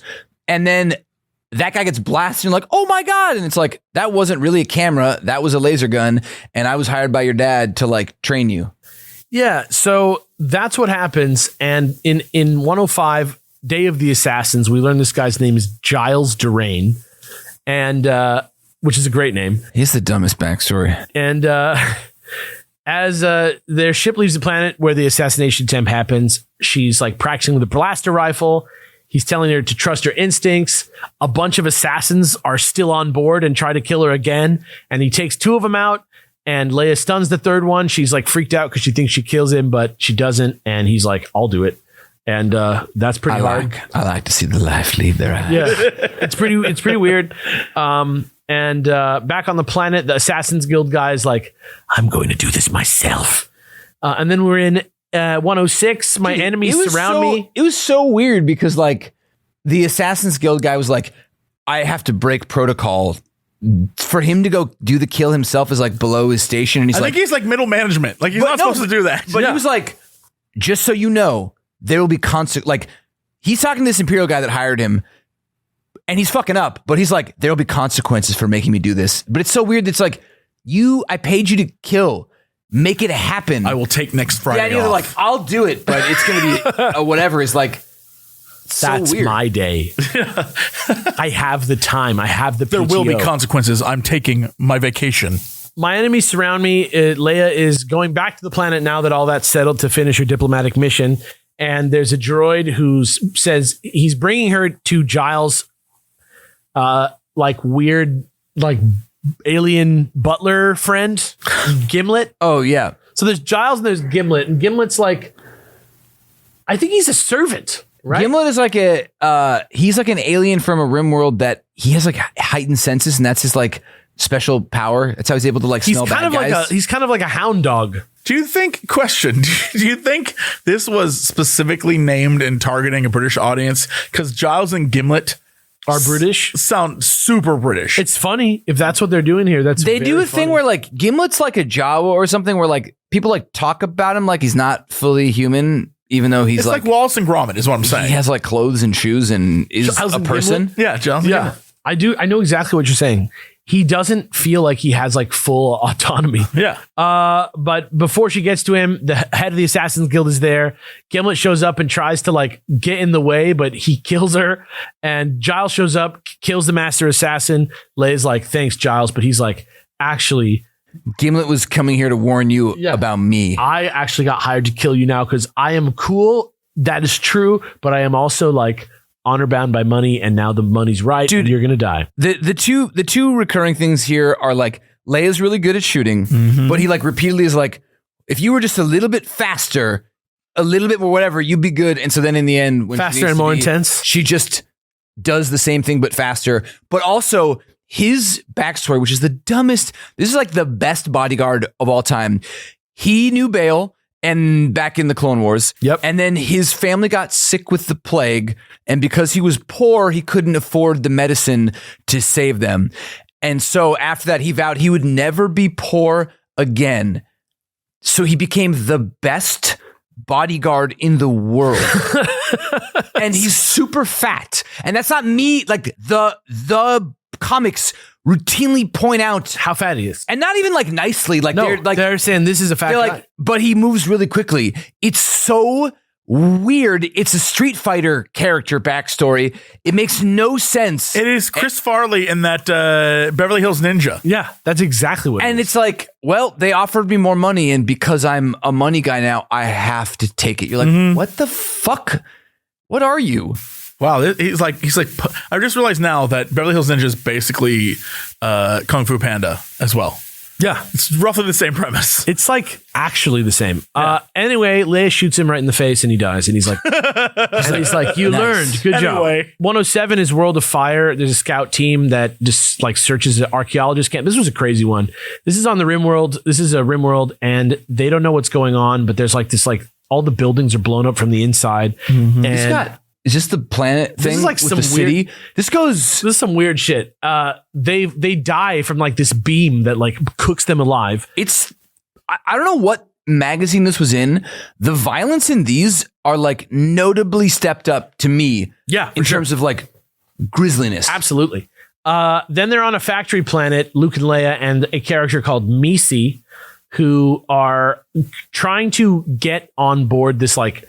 They're trying to steal this ship together called the Star Raker. That's like a sick Imperial ship that's like a experimental stealth some sort of moonraker. And Leia gets hit with a stun bolt, and Meaty saves her life. And all three of them, the droids, get off the planet. No big deal on the ship. And then in 108, the three of them and the droids go to a planet called Alashan, which is the planet from earlier. And they were searching for the group of archaeologists who were looking for ancient knowledge on this planet from a civilization that was ancient and that is thought to be long gone. And when they get there, there's a Star Destroyer, and they're like, oh shit. But before they even like get anywhere with the Star Destroyer, that same beam that killed those guys shoots up from the planet's surface and completely eradicates the Star Destroyer. And also they crash into lava because of the same blast. The fact that thing, and I don't even know if they really explain what it is fully, but the fact that it can like kill a man and also like vaporize a ship, bring two giant ships down from space. They actually don't accept that it was a planet with ancient technology and they were hoping to like have archaeologists find it so they could use it in the war against them. So I guess they don't explicitly state what it is ever, other than it's advanced Forerunner tech. which is Pretty cool. much, yeah. Which is cool. In 109, Luke and Leia are looking for the ship and for the droids and Meaty, and they get everybody together, but the ship's power goes down, and R2 scans Meaty, who actually was wounded, and you find out that she's going to die without first aid, which is a really big surprise for a character that we've never seen before and we'll never see again. Luke searches the ship to find a way out, and then he realizes that they're actually all buried under like hardened lava, which is not a good place to be. In 110, the word for world is death, which is a great title. They basically are cooking alive under this thing. The air's running out, so Luke has nothing else that he can do. He's really tired. He's really exhausted, but he has to pull himself together again to just like dig his way up out of this fucking thing. So he climbs up into the wall and digs and digs and digs. He does an Andy Dufresne. Yeah, and when he comes out, Came out cleaner. and when he comes out, he sees the air, and the Imperials are already there, ready to get him, and he's like, "Shit!" And then 111 happens, Unholy Alliance, where they realize that these Imperials are also stranded on the planet, and that they need to team up. And so they go do a survey mission, and Meaty stays back to heal, but then the fucking like beam thing shoots at a ridge near them, and it causes like a huge landslide, and Meaty almost dies, but it actually like makes everybody trust each other a little bit more because they all like help each other. Because like Luke warns him, right? Yeah, he's like gets like a force tingle right before it happens. "Get down." And then in 112, we get a creature in the stars, and on the Star Raker, Meaty is healing. But then R2D2 like turns her off with like a shock and tells C-3PO, "Don't worry about it for a second," because she's in biostasis basically. And this weird monster comes on board and picks her up and checks her out, but then she's already dead, so he doesn't care. And then she it leaves. And so you find out that's why R2D2 did that, which is absolutely crazy. And we don't know who that creature is. How did he know though, dude? Also, I'm realizing I don't know. They How never did he know? explain how he knows. Yeah. No, he just Not figured once it is out. it explained. He just knew. I get that it's very short form. They have to like get it out, but it's such like R2D2 does a thing and it just pays off, and it's never explained how. Maybe he just saw it. It also doesn't even matter to how they defeat it. Yeah. Maybe he used the Force. Oh, wow. Dude. Are we not ready for that conversation? Maybe your Droids kids, can't have the your Force. kids will love it. Possible. Then they find the archaeologists at their base, like all cooked up and all their like notes and stuff. And they find the entrance to the tunnel, and they start to search, and they go deeper in. But at the entrance, one of the guys, I forget his name, gets like murdered by whatever the monster is that's going around. Oh, yeah. And then we get to 113, which has the sick ass name of the Guardian of Forever. That's cool. That's cool shit. That's cool. Yeah, at the end of the irrelevant to tunnel, anything. at the end of the tunnel that they're going down, turns out the ancient city is still there. It's like a massive futuristic It looks like city. Metropolis. It looks like even like Krypton, even maybe. And they're looking at it, and then the creature comes, and he's like the guardian of the city. I guess he's like the security system for the city. And They never explain it. Why he's the only thing there. Why this maybe it's just left on. I could don't be know. a guard dog program. Like that and the beam. Maybe it's all one thing. But basically, they cause a cave in to bury it, and it blocks the like way in and out of the city. And Leia starts looking around and sees like some hieroglyphics, and she doesn't know that the creature's stalking her. And then in 114, which is called Betrayal, the monster's about to murder her, and then Luke shows up and like, instead of letting her die to the monster, like knocks him off a bridge, and she's like, "What the fuck?" And he like does the sequel to his gap swing where he like shoots it in the air this time, and then she kisses him again. They just like take the moments from before and do it again. Yep. And they're starting to look around the city, and they find the control center. The Imperials are with them, and they're like trying to shoot this thing, and it's not really working. And they all realize that they're going to be fucked, and they end up in this one room in the control room. But then one guy who has a stupid name, I can't remember his name, he's like been thinking this whole time that he's going to betray everybody because he wants the Emperor's favor, and he thinks that if he What kills, is his name? they think that if he kills doesn't the matter, rebels, but he's just like the young gunning for a higher position Imperial. And so even though the guys that are like the commando team leaders are like, we need these guys to survive, he's like, I'm going to turn them all in, and I'm going to become rich and famous. And I think it's possible that his name is Lopaki. yes, I love that. he gets just like clowned. Yeah. And so that's what's going on. And then the last issue of this giant gargantuan epic. The Monster's Secret 115. Luke and Leia are under they're under the gun from an Imperial. The monster kills the Imperial, and it comes to them in the control room because they're like getting close to where I guess his brain is or whatever. And the whole thing is like his life force is the computer. And so they're like, whoa, he's here, but he's smaller than before. yeah, so they shoot him. Oh, but he's no less powerful. And they're like, oh, They shoot the computer. he doesn't and he's want to like, damage the computers. Yeah. And so they blow him up and he dies. And Luke is The whole city dies. like They literally kill everything. Yeah, they blow up the control room and thousands of years of ancient technology vanish Gone. beneath the earth. Yep. And they And- just leave it forever. Yeah, and they just don't talk about it or look into it ever again. The language was right in front of them and they didn't even take a picture. And Luke takes a minute to get his strength back, and they go back up to the Star Raker. Misi is feeling better. Leia offers the Imperials to join the rebellion, but they're like, actually, just fuck off. We'll see you guys later. Maybe we'll kill you. Who knows? We're Imperials through and through. Goodbye. And they go off on their separate ways, and they agree that the ancient civilization is a power out of control by both the rebellion and the Empire. Is it a metaphor for the Force? No. No. Okay. Is it a prequel to the Tentacle episode?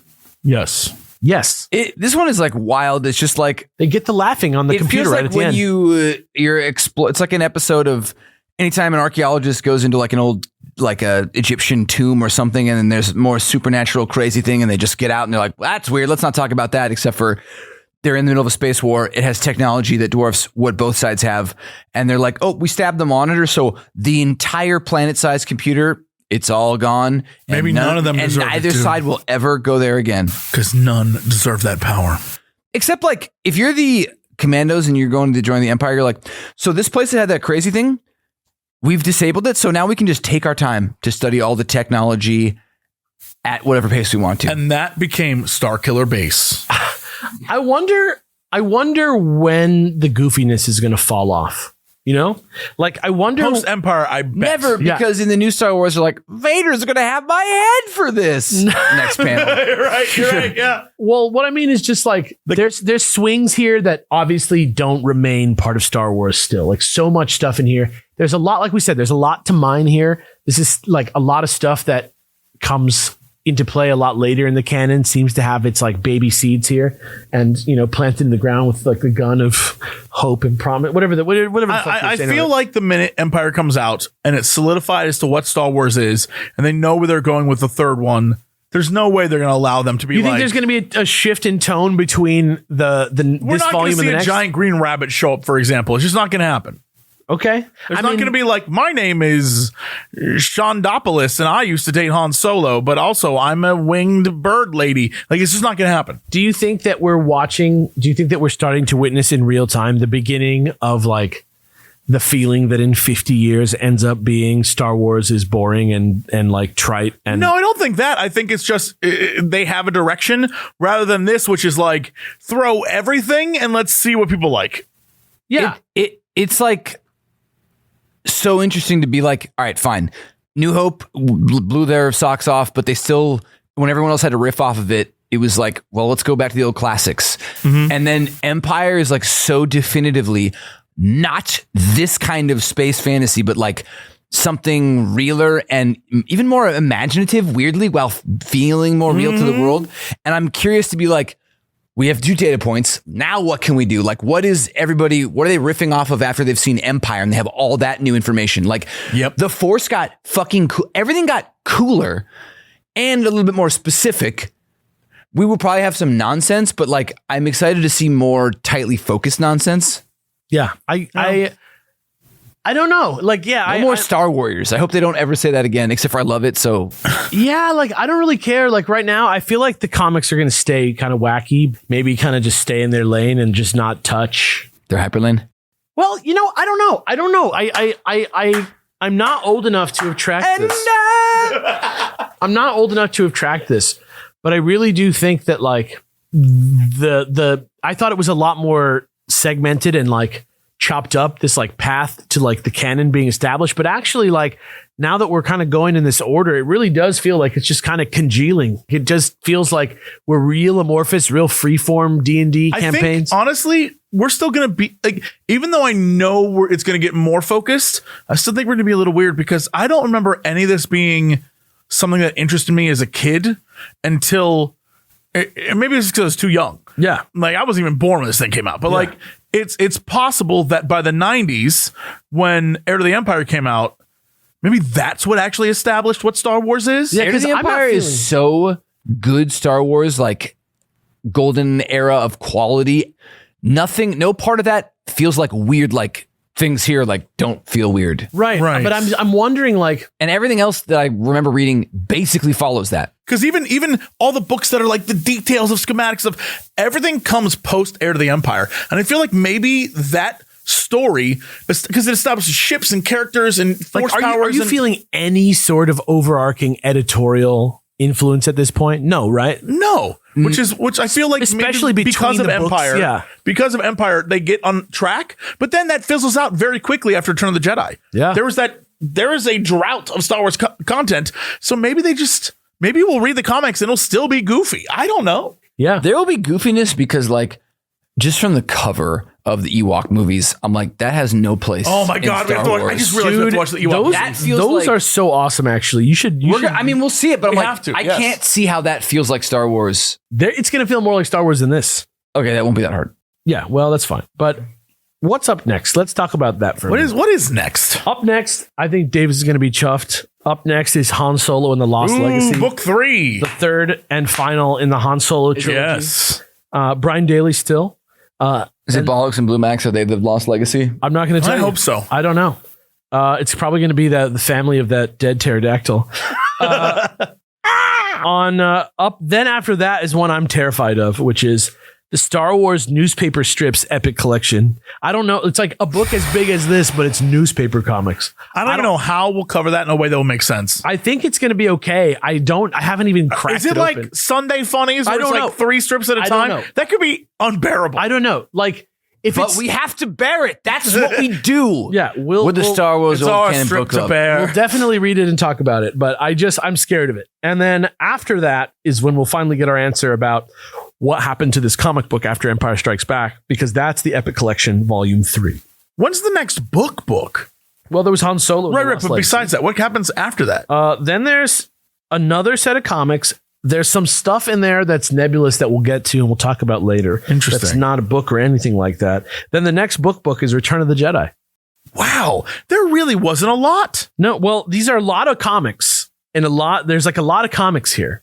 Like a lot of issues, but it's really just one medium. It's one series. I wonder if sci-fi just wasn't a seller of books. Merch. I think it's just merch. I know like not everybody's listening to Inside the Insider, but that's what we're doing after this is we're going to record a sort of like we've been following, just like how we've been following the books and stuff and comics and all that.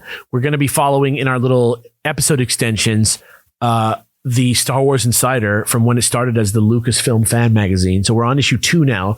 And you're just going to see like the idea of Star Wars as a merchandise and media empire just wasn't, they didn't realize that how much stuff they could put Star Wars on yet. I also think like I think Return of the Jedi is where that happens. Like Star Wars is what started this because again, like at least from some of the documentaries and like the toys that made us, movies didn't have tales like this. It was like one and done. You didn't do all these things. And it was like Star Wars was the one that like made people realize you could do it. And so like now there's a million, even still millions of Star Wars things, but before they didn't quite even understand. The notion that something could ever do that was not there. So that's probably why, which is just crazy, but I am interested to see where the comic goes, but I really just want to get into that other era.